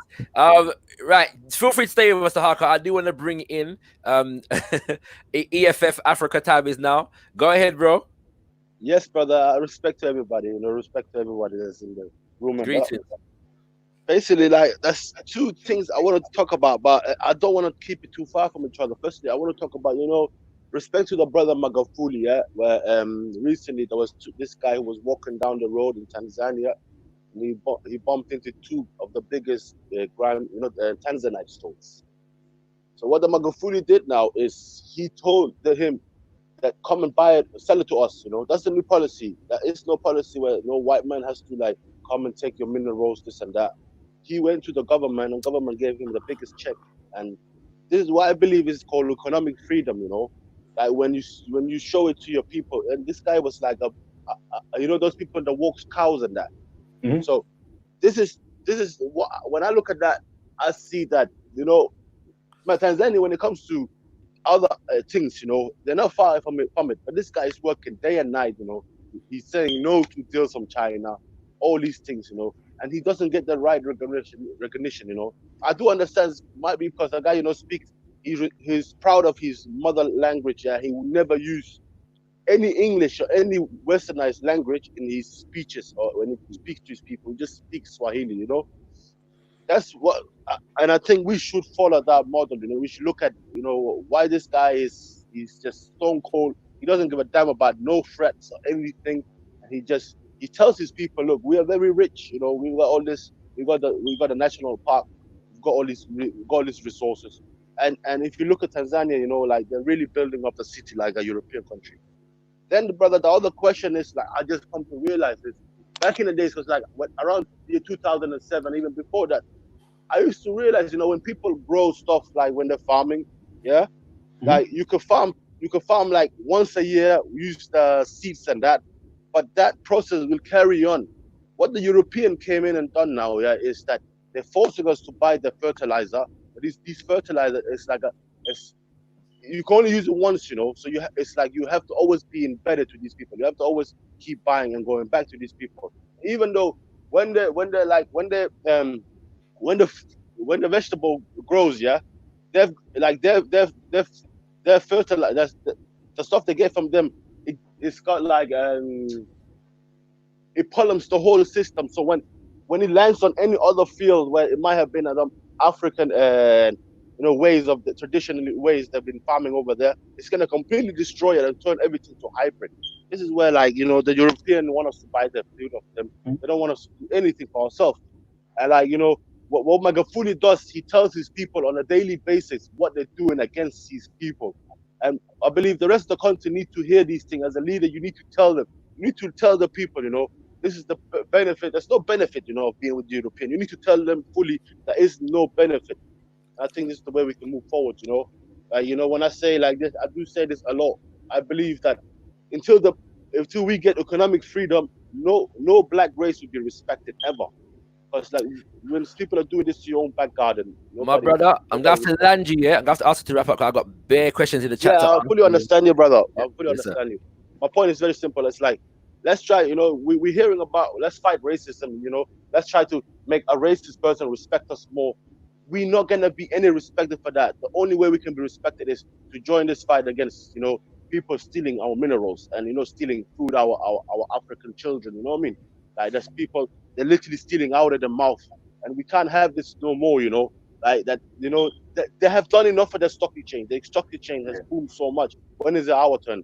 But it's hard, you know, to go forward. But I believe there is this confusion of let's fight the racism, you know, in Europe and the US and this and that. Like that's gonna ever end, or are we gonna have any say in how racism is gonna be treating us, you know, in the future? They don't think, you know, I think this is the biggest detriment to us, you know, like it's confusion. I understand a lot of people are born in Europe or US and this and that, but understand your weak point and your strong point. And our weak point is fully open at the moment. So thank you very much, bro. Thank you very much, my brother. Thank you very much. Any responses to that, brother Kehinde? Yeah, just 100%. Like the actual solution to this problem is the African Revolution. And I think what we have to learn historically is, you know, one country is not enough, right? So you've had Nkrumah, you had Sankara, you had, you know, and it's really about how do we build that across the continent? Because I guarantee you, if Tanzania gets too big for their boots, they'll come and stomp it, unless you have that connection across Africa. So that's what we should be trying to build. Thank you very much, brother Kehinde. Brothers on the panel, feel free to stay where you are. I do need to spend some time though, getting through some questions in the chat. So we're going to extend our time a little piece. If you got time, brother Kehinde. Yeah. Yeah, and as well, there's bare man around there, fam. Like, I want some woman energy. You know what I'm saying? You know what I'm saying? So, any sisters out there that want to come live and bring some feminine, you know, vibrational tones, you know what I'm saying? As commonly known as sound kings and queens. But I'm gonna kick back at the back chat, yeah. And can I Thank just you very ask the much. last question? Can I just ask the last question? Yes, sir. What do we all think on the panel individually? What do we think about Julius Malema? You know, there's a lot of obviously there's people always gonna come with these lies. But what do you individually think that Julius Malema and Magufuli can really move us forward? You know, Right. and you know when we're hearing, you know, like now the Bill Gates is trying to bribe people with 10 billion to take the vaccination, and then you have this idiot like Ramaphosa accepting these bribes and that. You know, where do we think Julius Malema is gonna be in the future? Thank you very much. Thank you very much, my brother. Thank you very much for that question there. And keep listening to gotkushTV. I'm going to get you to answer that in a question. I'm sorry, in a sec, brother K in there. But we got a question here from, oh, sorry. First of all, big up Fred Cole. Thank you very much, my brother, for the contribution right there. Let me bring through Nat Nine Celebi. Nat Nine Celebi, do stay there. Also, okay, so maybe we've got some feminine energy coming through. But we'll see. Question from Conan Lee says, for revolution, and by the way, that picture that you see there is brother Dougie, yeah, Dougie Williams or Douglas Williams, who is a very long-standing activist and organizer in our communities, and he passed away in the month of March, kings and queens. So I just want to send blessings to brother Dougie and give thanks for the works. So Conan Lee's asking, for revolution to work, does one need to have the destruction of the state, as in anarchist ideology in the UK? And on a geopolitical level, how do the African nations break free from superstructures like IMF, World Bank, socialism? Can you discuss this, please? This barrier? Whole heap of question. So yeah, go ahead, brother King there. Yeah, so it's definitely not anarchy. You have to have but it is saying, look, we need to have an alternative structure. And if you look at, we built OBU on the basis of Organization of Afro-American Unity, Malcolm's organization, which is essentially a copy of the Garvey movement, but they kind of radicalized it. And if you look at what it is an organization that has, and if it works, the best way it should work is chapters in every place, so it's local, it's funded through people pay money, which sounds like tax, right?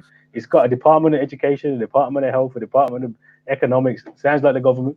The difference is that it's grassroots, it's mass membership, it's because the way it works. This is why the UNA was so well, because the local chapters really said, look, locally we're going to do this, and that's going to be different if you're in Brazil or if you're in Birmingham. But globally, we're part of one movement, right? So the biggest thing African nation needs to do is get away from the idea of African nations. The national problem has always been the problem. That when we had the national struggle, the aim was national struggle leads to African struggle. Never happens. National struggle is a national struggle, and it stays a national struggle, and that's why we're in this situation that we're in. So imagine you build that organization on the African continent that has different chapters across every different nation, that builds itself in. People are paying their money, paying their taxes, doing education, doing their own things. You don't need the state. The state's gone. You just replace the state with a complete new model, and that's what we need to do. And then you're not up to anybody else, and you've got your own completely different way of organizing and working.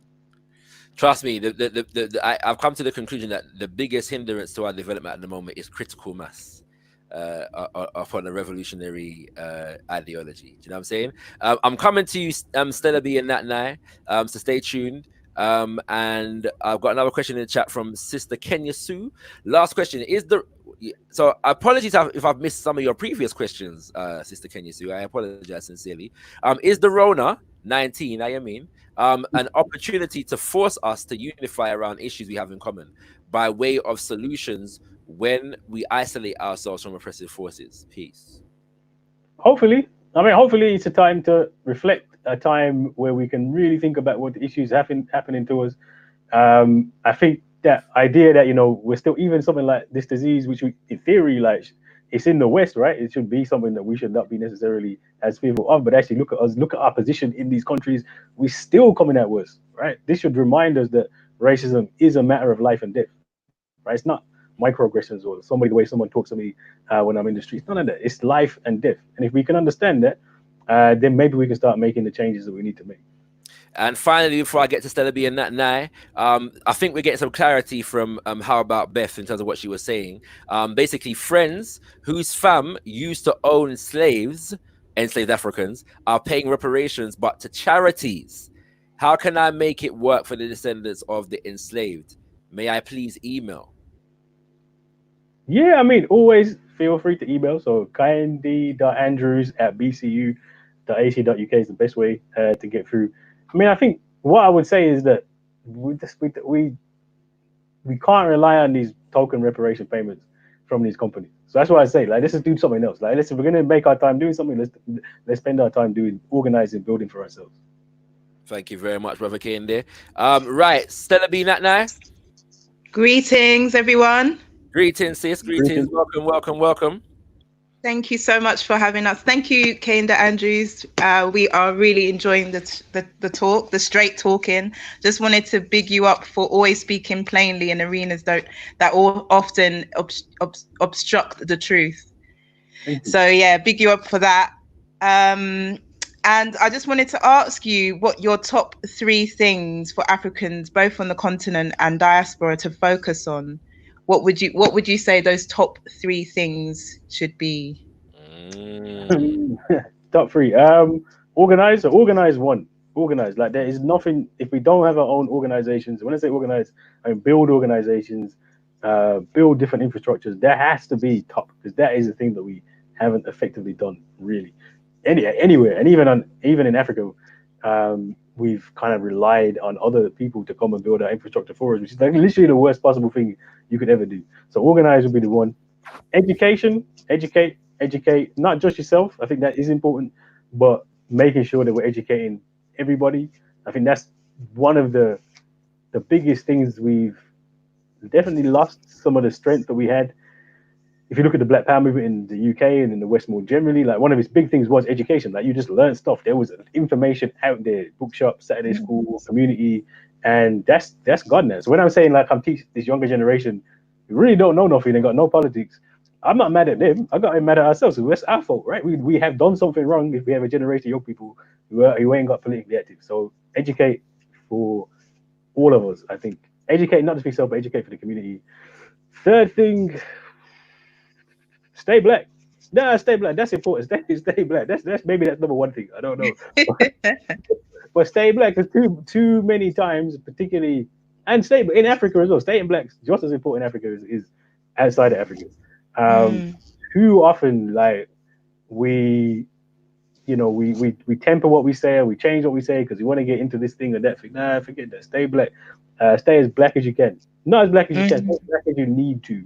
Because otherwise we're not going nowhere. I really hear that last point, and all of them really. And just to say, in terms of the organization, there are so many organizations that are not supported, not seen. And it's really big that you've come on the gotkushTV platform, because as Malcolm X did say, media is one of the most powerful entities. And it's important to get the narrative out there, because a lot of our people watch screens, but they're watching the wrong things. So in terms of education, it's really about utilizing these kind of platforms to get through the message and the education, and supporting these platforms so that they do get bigger and louder and more in the face, and they can battle against the BBC's lies and all of them kind of things there. So big up for coming on the Gotkush platform. No, happy to. That's also really important. Like, when I say education ain't university. Education is education. This is a hugely important education. So one thing you can do right now, I'm seeing people are donating. Donate, do that. That's one thing you do straight away. Top of the list. It's easy, right? Put some money in the bowl. Yeah. Thank you very much, Brother Kehinde, for that service announcement right there. Public service announcement. Thank you very much, Stella V. Feel free to stay with us. And check out one of our shows, Kings and Queens, called Kush University.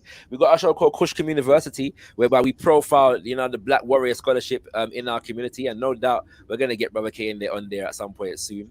And also you can check out Voyage to Motherland, which is co-hosted by Stella B, who just asked the question, and her other hole, as they say, Brother Nat Nye. You know what I'm saying? So check it out. Information on the screen right about now. There are a couple questions in the chat. Last chance to come through, Kings and Queens. If you want to come through live, last chance to come through. otherwise forever hold your peace. And I am going to try and find this question. Here's an interesting one. Do you think it's time to co-opt Black History Month and take it as an opportunity to really educate our youth? Yeah, I think like this is why I say like you got something. Like, look, I'm one of the most anti-university people you talk to, but I work at university and I do a lot of stuff in university because look, it's something that's there and it's an opportunity to do things. And look, Black History Month's token nonsense. Let's be honest, but it's there. It's a space where you'll get into schools. It's a space where you'll reach out to people. It's a space where you can get some resources. Use the resources that there are. Yeah, it's not, but it's a space where Black poets get hired. Exactly, it's Black Employment Month. That's what they call it. Can we give thanks for the hiring of Black poets? I want to put that hire the Black poets energy into the universe. You know what I'm saying? Put that out there. I do want to say though, because I have to make this, but I have to make this contribution. We don't have to co-opt Black History Month. We got to take it back because it was started by us. Yeah, it wasn't given to us. It was started by us. So in effect, they've co-opted it, right? And made it token nonsense, right?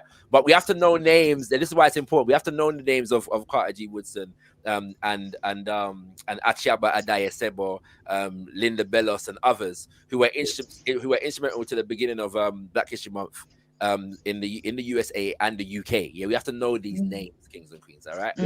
So yeah, just want to make that point. But thank you for that question right there. Afro Thinker, you've come back, so I'm assuming you have a question to ask. Yeah, sorry about before. I've had connectivity problems. No problems. Yeah, connection is one of our problems as Black people. We need more connection. You know what I'm saying? More connection, far more connection. Indeed. Question on Black capitalism, because I've noticed that there's been an increase over past years where, in one way or another, there is this school of thought that believes that by us accumulating an amount of wealth, we can thereby, just by the wealth alone, start to create opportunities for ourselves and somehow liberate ourselves using capitalism. So I think sometimes the self-help message that I think was very well started, by Marcus Garvey and the Garveyite movement, which is actually correct. We do need to help ourselves, has somehow been diverted, in a certain way to make it seem as if this is really the key. Everything else has failed, and because it's kind of not worked, this is the thing that will work: us accumulating wealth. What would you say to? I mean, well, I know what your position is. Obviously, I've read the book, but I just wanted to sort of see if you would bring it out more here or amplify the idea that Black capitalism is not our answer. Well, capitalism is the problem. It's capitalism that kills 22,000 children, Black and brown children a day. That's so you can be successful at capitalism, and that's not going to make the slightest bit of difference, right? And I think that's one of the big things that's changed in the last 50 years is whereas previously we were just out of the system, like, if 65, you have racial relations legislation that say Black people can have jobs, like, so like we were really outside it. The one thing that's changed is it's opened up just a little bit enough so that now we're all in it. All of us are in it, unfortunately. If you live here, you're in it, because the poorest person in the UK is in the top 85% of earners in the entire world, right? There is a level of protection you have just by being born in this country. And as much as terrible it is for us here, we're not dealing with 22,000 deaths of children. They don't happen to us, right? And there is this massive contradiction where when we're trying to get in and get successful and be part of the system, that we have to understand, I get paid, the money I get paid is just as soaked in blood as the money that white man gets paid. There's no difference. It comes to the same space, right? So if we're serious about saying, well, how are we going to end the problems for those 22,000 children, it can't possibly be about saying, let's just make wealth from the thing that kills them.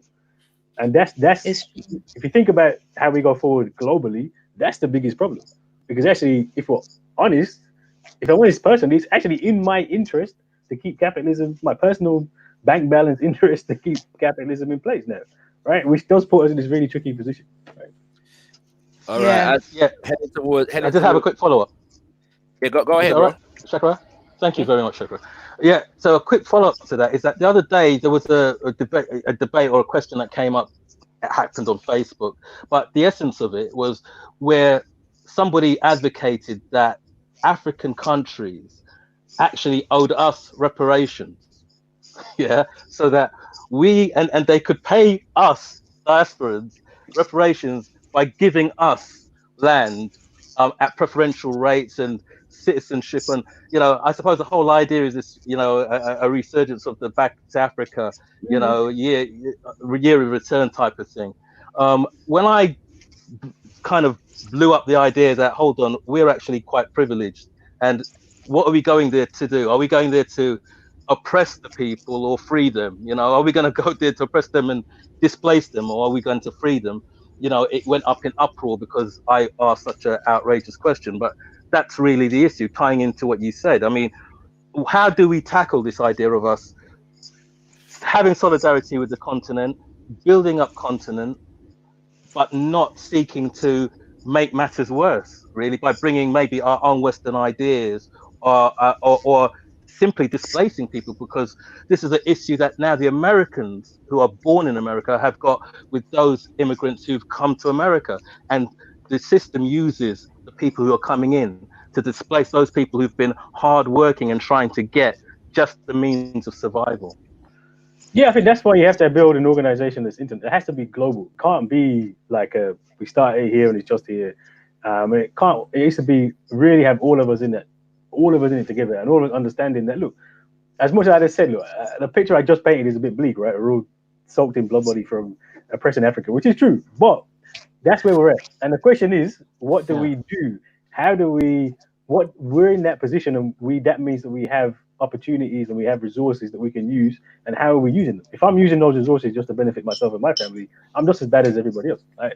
But we're saying, actually, let's build an organization, let's connect that, let's use the privileges that we have here in order to take back and to in the service of African revolution. And that's what we have to do. And in fact, in some ways, we're a better place to do that now than we were before. But it is about the ideology, the momentum, what we're trying to do and what we're trying to build, and being clear about it. Thank you very much. Thank you. Interesting question. Go ahead, Stella B. No, I was just going to contribute. It's the same thing that Sister Esther Stanford Jose was saying at the All Day and other speeches she's made, really. It's about the eco side and understanding what our place is on this planet Earth. And the fact is, if we destroy everything, because we're contributing, we're thinking that we're winning because of so-called positive capitalism, then we're just as bad as everybody else. So it's about learning about what being stronger economically actually means. And she's talking about working cooperatively, owning land, having sovereignty over your food. Things like that is the actual wealth that people need to learn about, and not just, I have a business, a beauty business that I've set up. Not knocking anybody for, having that get up and go, but I think the entrepreneurship has also been bastardized, and people's kind of ideas, we're all sold this dream and vision about the capitalist dream, and us as Africans buying into that is going against us as Africans, basically, in a nutshell. So Stella, you spoke about hiring black poets here. I want to do something unorthodox, right? I'm holding up a book, right, by a man by the name of Anom Iyapo. Yeah, he's a legendary poet, yeah, from our UK black community. You know what I'm saying? Time doesn't allow for us to go into the history of Anom, but he's got a poem called "Bread of Sorrow," yeah, where the first few lines are: "Every day that I am living, I count my blessings. For its praises I am giving to the hand that For its praises I am giving for the hand that feeds me. But I'm eating the bread of my family sorrow. I'm drinking the blood of my own tomorrow."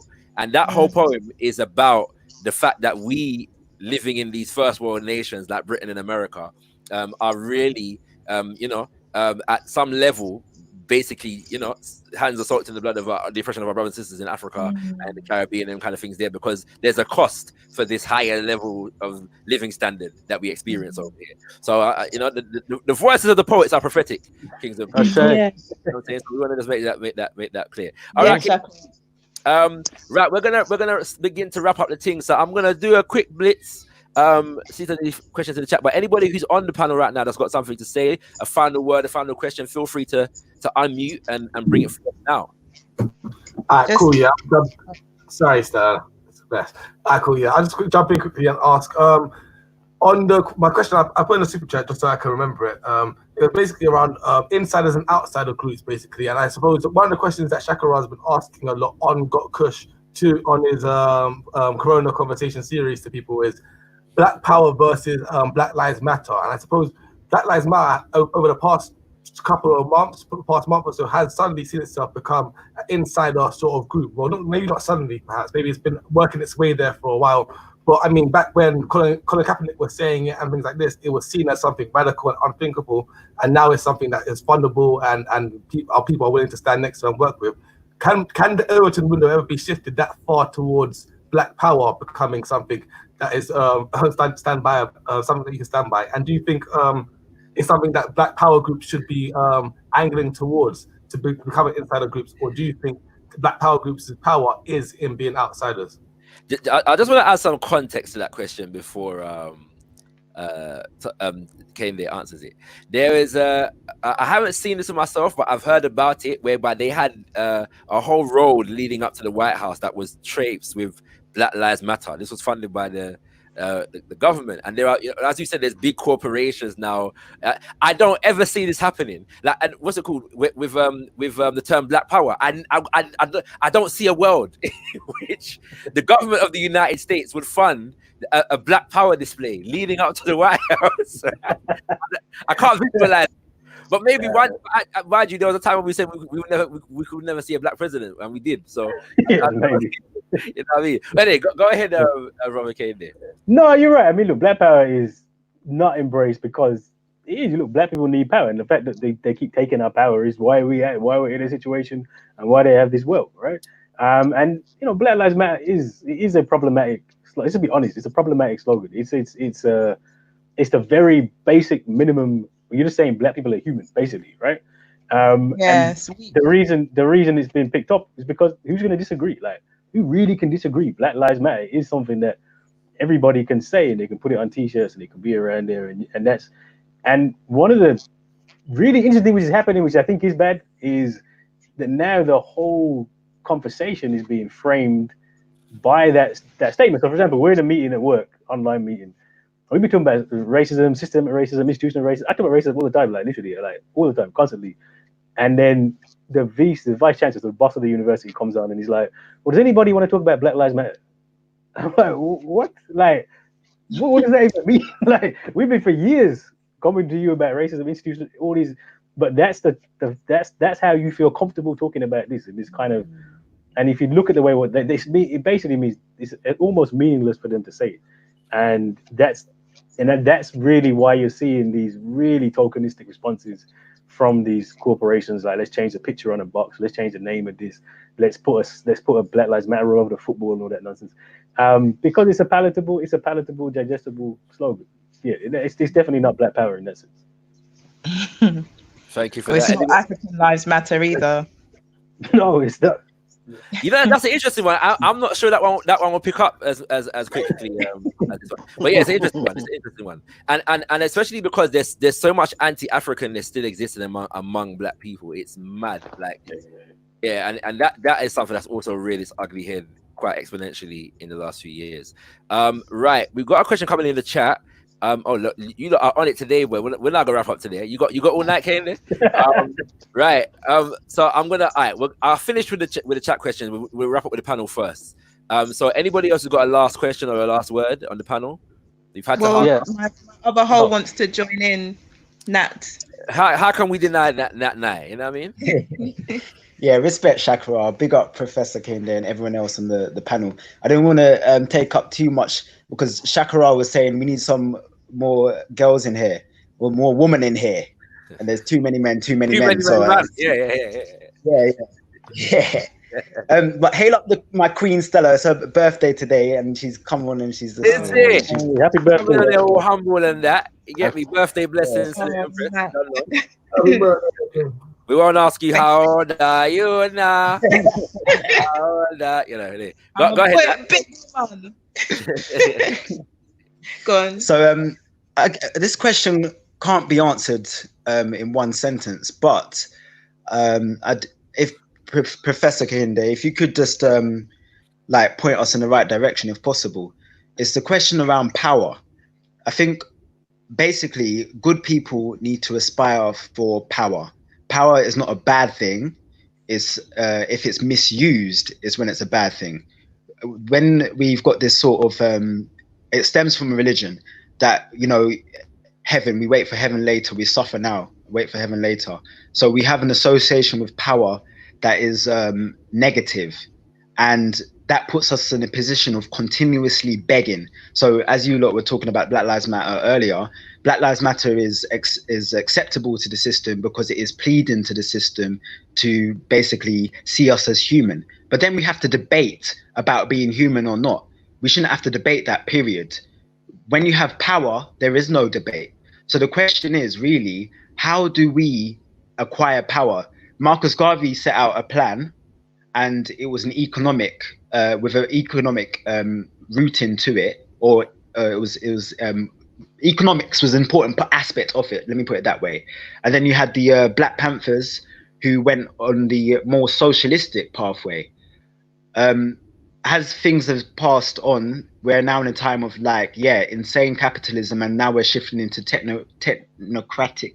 into a technocratic society. So how do we essentially acquire the necessary power to liberate ourselves? I'm gonna have to start banning Nat Nye and M.A. Brown from these conversations, you know, because these men always ask them kind of questions there that require a whole presentation. It's up there, like you require 5-hour research. Yeah, so go ahead, okay there. Well, basically, power is like, this is relatively simple. Like, the power is in the people. Like, you have, if you can mobilize large groups of people, we can come together and mobilize, we've got power. It's that simple. It's always been that simple. If we can do it on the African continent, we can do it here. That's what power looks like, which is why it is always about building organization or nation building, because that's when you have power. And once we understand that's what the root of power is, then we'll spend all of our time trying to build that collective. Because once you build that, you've got all the power you need. But it's getting to the people that is the issue. We need status and wealth. That's what they respond to. No, you know what people respond to is like what did the Garvey movement or the Panthers? You know, the Black Panther Party started with 2 people. Like, so it was Bobby Brown. I said Bobby Brown. That's how I tied them. Like Bobby Seale. Bobby Seale and Huey P. Right? They're like, well, let's start this, and they start. There's a couple of them. They get some people together. One of the things that kicks them off in the community is they put a traffic light on a street, get a traffic light built on a street where kids are getting run over, and then more people get to know them, and then they start to run. Let's run a breakfast school. Let's run health clinics. People will join when you do stuff that's simple. Like, you do stuff and provide things to people, they will join, and that's what we need to start doing. It's not about wealth or simple. It's about providing services and support for people. Thank you very much. Did Afrothinker, did you get your last word? No, I didn't. I wouldn't mind having one if that's okay. Go ahead. Right. Okay. Cheers, bro. I did have a question that linked into the power thing, but I'm mindful of the forum we are. I think there is an answer as to power, and but you know, I'm mindful, so I'll leave that one for now and ask the other question, which is, I'm really a pet peeve of mine is this saying, which is, not all skinfolk is kinfolk. I particularly hate that saying, because I like the idea of us all being unified. I'm not prepared to leave any of my brothers and sisters anywhere. And, you know, I just wondered if you had any thoughts on that statement. Of course, we've always had issues with traitors amongst us and stuff like that. But should we be kind of looking at everybody with a, you know, giving everybody a second glance and suspecting them of being some kind of agent or something? Or should we wait for somebody to show themselves fully as to what they are? Should we first, you know, holding on to that whole idea of us grabbing this identity of blackness, should we kind of not, I mean, that saying, I just find that saying difficult. I don't know if anybody else has got any ideas about it, but specifically, Kehinde, how do we deal with that? You know, can you put me at peace? Well, it's true. It's true, right? Like, let's be honest. They're not all your kinfolk aren't your kinfolk, and the reason why we say it is because it's a reminder about that representation isn't always the key, right? So, I mean, look at United States. Who's the worst person on the Supreme Court? It's a black man. It's Clarence Thomas, Uncle Clarence, right? The worst of all of them. And you know, as much as I want to say this, because Kwame Ture has a phrase which says every Negro is a potential black man, right? So on some level, everybody's redeemable. But nah, when you go too far, you're done. You can't get on the bus. You're not welcome. I'm gonna leave it without you. And there are a number of people who I won't name right now. It's just not bad. We don't need you. You've done too much damage. And I think it's fine to say that. Thank you, man. I hear that, bro. Finally, for the panel, M.A. Brown. You can't bring me in after my man said that, man. Come on, man. Nah. I'll save it for the next quarantine conversation with brother Kehinde, yeah. But love. Yeah, no respect. Thanks, yeah. Big up. All right, family. I'm gonna let everybody go so we can wrap up the show. So thank you for joining. Big up Kehinde. Big up Shakara. Big up Kehinde and Shakara. Big up. Everyone. Love. Right. Couple more questions in the chat. Brother Kehinde, do you think the infatuation with Christianity prevents black people from fully emancipating themselves? Look, the thing with the religion thing is, Christianity does some bad things. Let's be honest. There's some terrible things to black people, and if you are, and there are versions of Christianity where you're waiting for the white Jesus to save you, then you're never gonna get nowhere, right? But having said that, there's I leave it to Malcolm. Malcolm explains this the best in the Ballot or the Bullet speech, where he's saying, look, there are churches which are all about white nationalism. There's Christianity which is all about white nationalism. But you go in some churches here today, definitely, like we've got churches in Birmingham where are about black nationalism. It's about the community. It's about trying to bring spaces where you bring people together. And if we're honest, the black church is the most successful organization, certainly outside of Africa, in terms of its wealth, its money, it's the way that it brings people in. So, and Christianity has been used for good things, right? Like the slave rebellions historically, many of those are Christian preachers, because Christian preachers had the flexibility to go around the plantations and stuff like this, and then foment revolution. So Christianity's got problems, but there's no reason you can't turn that into something positive, and I think that's what we should be trying to do. Thank you very much, Brother Kehinde. Miss Amelia, I was waiting for the repost of that question. I didn't see it before, so if you get it in like very, very soon, I'll ask it. Otherwise, we're gonna have to wait until next time, or you might have to utilize Brother Kehinde's email. Random question on a recent incident, Kings and Queens. Dizzy Rascal on Good Morning Britain. Did you see it? I heard I didn't actually see it. I heard about it. I didn't see it. I can't even ask you about it then. I was going to ask you what your thoughts on I know what happened. I know what happened. Yeah. All right. So what's your basic thoughts then, based on what you heard? Well, I think, look, Piers Morgan's Piers Morgan. Like, let's just be honest, that's who he is, right? Bringing out the aggressive and down and that. But Dizzy Rascal as well. I don't know what else to say. Like, I remember he was on Newsnight. I think the reason why he was a bit reticent to say anything, because years ago, was it 2011 after the riots in 2011, and he's on Newsnight, and Paxman asked him, what did he ask about? Something like, do you believe in the state or do you believe in the government? Something like that. And he says, I believe it exists. And made himself like proper stupid, right? And so I think probably he's like, I don't really want to get involved in this.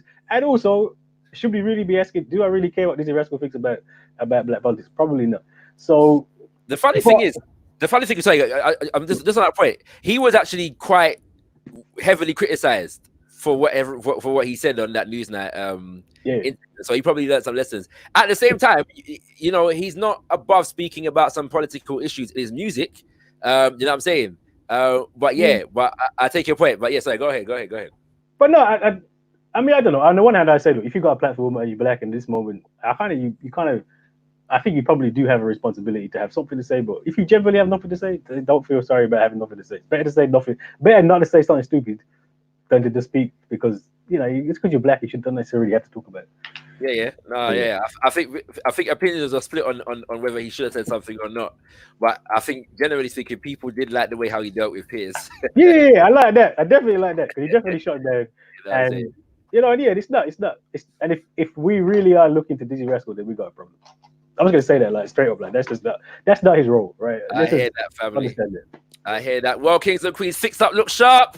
about this, you know what I'm saying? Because right now it's serious times, and we've got to be knowing what to be doing and engaging where we should be and organizing abundantly kings and queens. And so with that, I'm going to let Brother Kehinde give you some information about where you can find him and the works of the OBU and anything else that he might be involved in.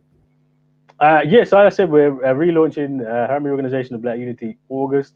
We're going to be having a meeting over Zoom actually this Friday, Friday the 3rd at 8 o'clock. 8 o'clock. The details are on www.blackunity.org.uk for people interested to get involved, interested about what's happening with the organization. But yeah, that's what we're trying to do. Say like, and the organization is based 100% on, we took Organization Afro-American Unity, took what that vision was, and we just rebuilt it now. And so we're really saying, well, let's build, let's get people to join. You have to pay to join as well, because we're saying let's use those resources differently. So if people are interested, check out www.blackunity.org.uk. And this Friday, 8 o'clock, we're going to have a quick Zoom meeting about it. Thank you very much, bro. I'm sorry, Mr. Beer did get a question. I'm going to ask it. African nations negotiated their independence. Was this a useful strategy? Why do you think this method was chosen? I know you have a lot of opinions on that. Okay, no, I mean, hey, we say independent. Like, you know, the 1962, Jamaica and other Jamaica, Trinidad, a number of countries 62 got their independence 62. The reason that was because in 1962 they passed the Commonwealth Immigrants Act in the UK, which meant that once you're part of one of these independent nations, you can't come, right? Like, it's restricting travel into the mother country. Mm-hmm. And the whole purpose of maintaining the nation state, and the reason that, you know, there were revolutionary struggles, and there were, you know, Europe didn't just leave Africa, but the reason that the Queen was often happy to turn up and give you your independence, because they knew that you're not independent. They knew that you're still totally and utterly dependent on the West for the nation. And that's still the same today. And so that was always going to be a problem. And it was a problem that people recognized at the time, right? So it was a problem that, do we stick within this kind of national Ghana, Nigeria, which is, and we have to remember, those are creations of Europe. Like, those aren't countries that we didn't make those countries. Those are creations of Europe. Europeans sat down on a map and drew out these different boundaries. And when we accepted those as being how we run the continent, there was never going to be any other result than there is now. And the reason it was kind of done was it was a compromise. And this is what we do too much. We compromise. So there were some countries that said, let's go down this nation state, work with the West, etc. And there were some who said, nah, let's not do that. Let's have African unity, African revolutionary Pan-Africanism. But because they were so eager to keep everybody happy, to come together, when they started the Organization of African Unity in 63, they completely capitulated and said, well, let's keep the nation state. And that was always a problem. And that should be a message for us, that it isn't about keeping everybody on board. It's about doing what we need to do. And you're going to lose some people. That's fine. They'll come around when you're winning. They'll come back on board then. You know, I heard that Brother Cecil Gutsmore speak last year, and he was saying, because Nkrumah was in the process of walking out of that 1963 conference, and apparently what kept him in is that the Algerians had promised to ride south with the army in case of any you know, monumental shaggery, which didn't happen basically. And so yeah, there were assurances given that kept him there whilst he was working out, developing his other programs with Ghana and Guinea, Mali, you know, kind of thing there. But as we know, they did everything for them. But so yeah, there's more work to do. But I do think it's worth studying though those periods and the people that were not respecting of these nation-state borders and the attempts that they made to try and dismantle them in different ways. I think that's something that we probably need to highlight more, because we're so embedded in this, you know, 50 to 54, 55 nations concept that it's mad. Like, it's very difficult. You know, at some point, there's some people actually believe it'd be better to have as many African countries as possible, because you'd have more seats in the UN. I mean, man. I thought psychosis of whiteness ain't just for white people. I'll tell you, and even if you pose that as a temporary strategy, I'm not even sure it's viable. But in that context, at least I'd understand what your argument is. Like, but to try and maintain that, like the UN is anything. Why? You know what I'm saying? I mean, anyway, boy, Brother Kehinde, thank you for joining us on gotkushTV, King. You know what I'm saying? I'm sure our viewers appreciated it. We can tell that by the numbers and also the numbers of questions that are coming through, levels of questions, and the quality of the questions. And keep up the good work, my brother. You know what I'm saying? As you said, bro, Malcolm X was a master of how to use the media, to his own ends. And so I think that you know, your appearances on these high profile programs is serving a purpose, at least for our present day context and situation. So keep serving that purpose, bro. No, and respect to you as well, because hopefully we won't need to use those platforms soon. Build our own thing. We won't need it. We're building here right here, bro. And as long as we're here, we're going to continue to bring you through. So we appreciate you being here and keep up the good work. And we look forward to witnessing the relaunch of the Organization of Black Unity. I'm going to close the show, so I'm going to let you go because I don't want to hold you hostage. I'm going to be another 5 minutes. But thank you again, bro. Peace out. Respect, yeah. All right, bless up. All right, kings and queens, that was Professor Kehinde Andrews, the one and only. You know what I'm saying? You know, check him out all over. You know, the Black Studies course, and you know, you're gonna see him again on your television screen, I'm sure, once again soon. Right, kings and queens, I want to make you know that you can check out the Black Group Economics Live all dayer that was broadcast for 11 hours on Saturday. We're cutting up at the moment and bringing you smaller snippets of all the interviews and the people that came through, kings and queens. But we profiled hundreds of Black businesses and spoke to a number of experts on that day. So check it out. You can watch the whole 11 hours, or you can check out the regular snippets that we're going to be bringing out over the next few days, kings and queens. Unfortunately, if you missed how to boost your immune system in the COVID-19 era, you know what I mean, you missed that boat, kings and queens. But do stay tuned, because later on we may be releasing that in another format. But do stay tuned for more gotkushTV events. You can stay tuned to gotkushTV events by signing up to our mailing list. To check out our website and go to gotkushTV.com. Go to gotkushTV.com. Check out our website and sign up to our mailing list while you're there. And also another means that you can do that is to subscribe or join our WhatsApp group, only and exclusively to stay updated on gotkushTV information. Only we can post in the group, family. So do check that out. The link is in the chat. The link is in the chat right about now. You can click that link and join the gotkushTV WhatsApp group. Join the gotkushTV WhatsApp group. If you're having any problems, because that's at least one person said that they were having difficulty joining the WhatsApp group. If you're having any problems, just send us an email and we'll try and sort that out for you. So send us an email at info@gotkushtv.com, info@gotkushtv.com, and we shall sort that out for you, kings and queens. What am I missing? I'm forgetting the fact that we have Minister Abdul Hakim Mohammed coming this Thursday, the 2nd of July. Minister Abdul Hakim Mohammed of the Nation of Islam, the European regional representative of Minister Louis Farrakhan, will be joining us live online for Quarantine Convos on Thursday, the 2nd of July at 7 p.m.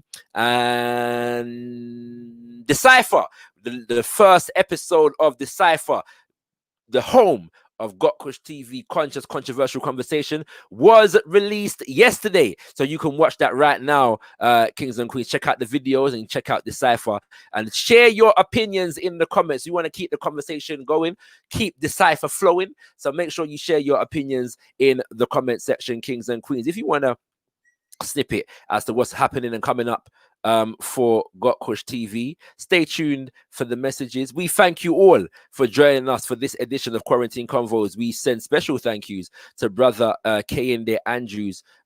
Truly appreciating the works that you're doing and for giving us your time this evening, King, my brother, and we appreciate it abundantly. Yes, indeed, kings and queens. I want to make sure that you are all paying attention to the guests that we are bringing through, because all of them are members of organizations, not just protests or campaigns, but organizations that are on this thing 24/7, 365. When it's not trending on Twitter and Facebook and Instagram, these brothers and sisters are doing the work. And so we want to encourage you to support them in the works that they are doing. Make sure you do so, and join the organization, but at least be a supporter of the organization financially or otherwise, kings and queens. Yes, indeed. This has been Quarantine Convos on gotkushTV, featuring brother Professor Kehinde Andrews. We'll be back on Thursday with another edition of Quarantine Convos. Always remember, you ain't got nothing if you ain't got kush. gotkushTV. After a stellar 2019, your #1 Black conscious media platform is getting ready to go into overdrive for 2020. As we promised, last year we launched The Inside. We premiered the pilot for the Black Group Economic Show. We dropped 2 new seasons of Wordsmith, the #1 platform for artists with a message in the music. We've seen you out on the road, the Black Carpet Awards, the Reparations March, the Legacy Center of Excellence, and more. We brought you Dr. Mumbi, the legendary Bob Andy, Queen Diambi, Kemi Seba, Esther Stanford Jose, Leo Mohammed, Brother Leader Badaka, and more. And now, 2020 is set to see gotkushTV taking it to the next level. First up, look out for the official launch of the gotkushTV website, your official portal for all things GKTV, including new shows, news, views, and reviews, soon to be serving you with advertising opportunities and the launch of the GKTV African market. gotkushtv.com will also be a global hub for all things Black, conscious, and empowering from all over the Black world. Black achievers, Black excellence, education, health, positive Black imagery, entrepreneurs, Black brands, and charity work. All this and more can be found here at gotkushtv.com. Then there's the news shows.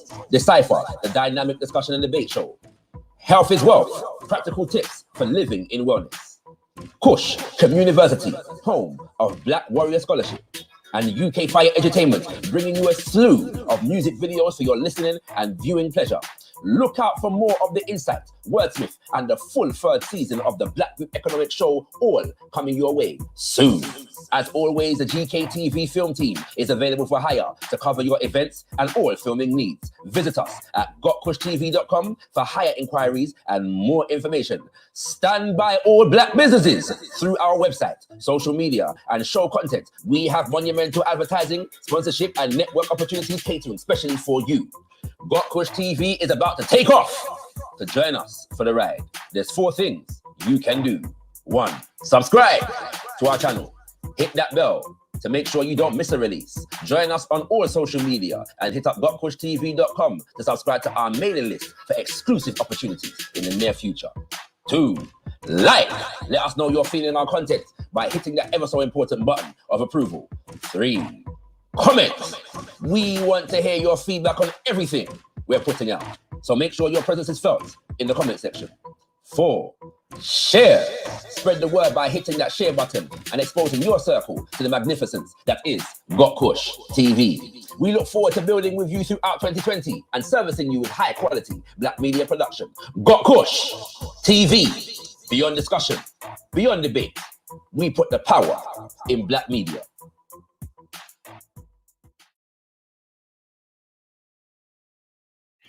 gotkushtv.com is now opening for you to advertise, calling all businesses, promoters, event organizers, artists, service providers, content creators, and brands of every kind. If you are looking to share your business or services with a growing and diverse audience, gotkushTV is the space for you. Advertising space is available all over the website. You can advertise here, you can advertise here, you can advertise here, you can advertise here, you can advertise here, and you can even advertise here. All spaces are going at very reasonable rates, and we even have a design and production service, especially for those who will need an advert designed or produced for you. For inquiries, don't hesitate to contact us. info@gotkushtv.com. Advertising on gotkushtv.com. We look forward to hearing from you. This is Decipher, and these are lovely panelists. African versus Caribbean versus British. I'll say to my African, but no, you're not. Everyone's Africanness comes innately. I went to Jamaica earlier this year, and I know I'm not Jamaican. They don't look at me as Jamaican. Yeah. I don't like people just wearing a dashiki and wearing stuff and just saying, yeah, I'm African now. That's very fake to me. You protect people, want to claim Africa, like it's some superior, something. this being a semicircle, and you, the audience, completing the circle.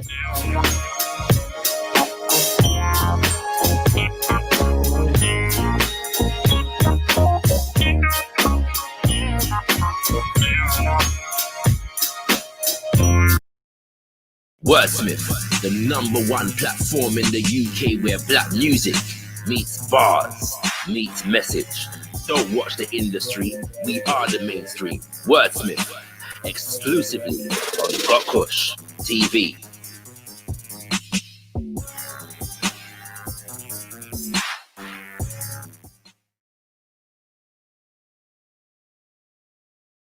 Greetings, welcome from Ghana, Accra. I am Stella B. I am hosting for gotkushTV's Voyage to Motherland. This is Nat Nye, gotkushTV, Voyage to Motherland.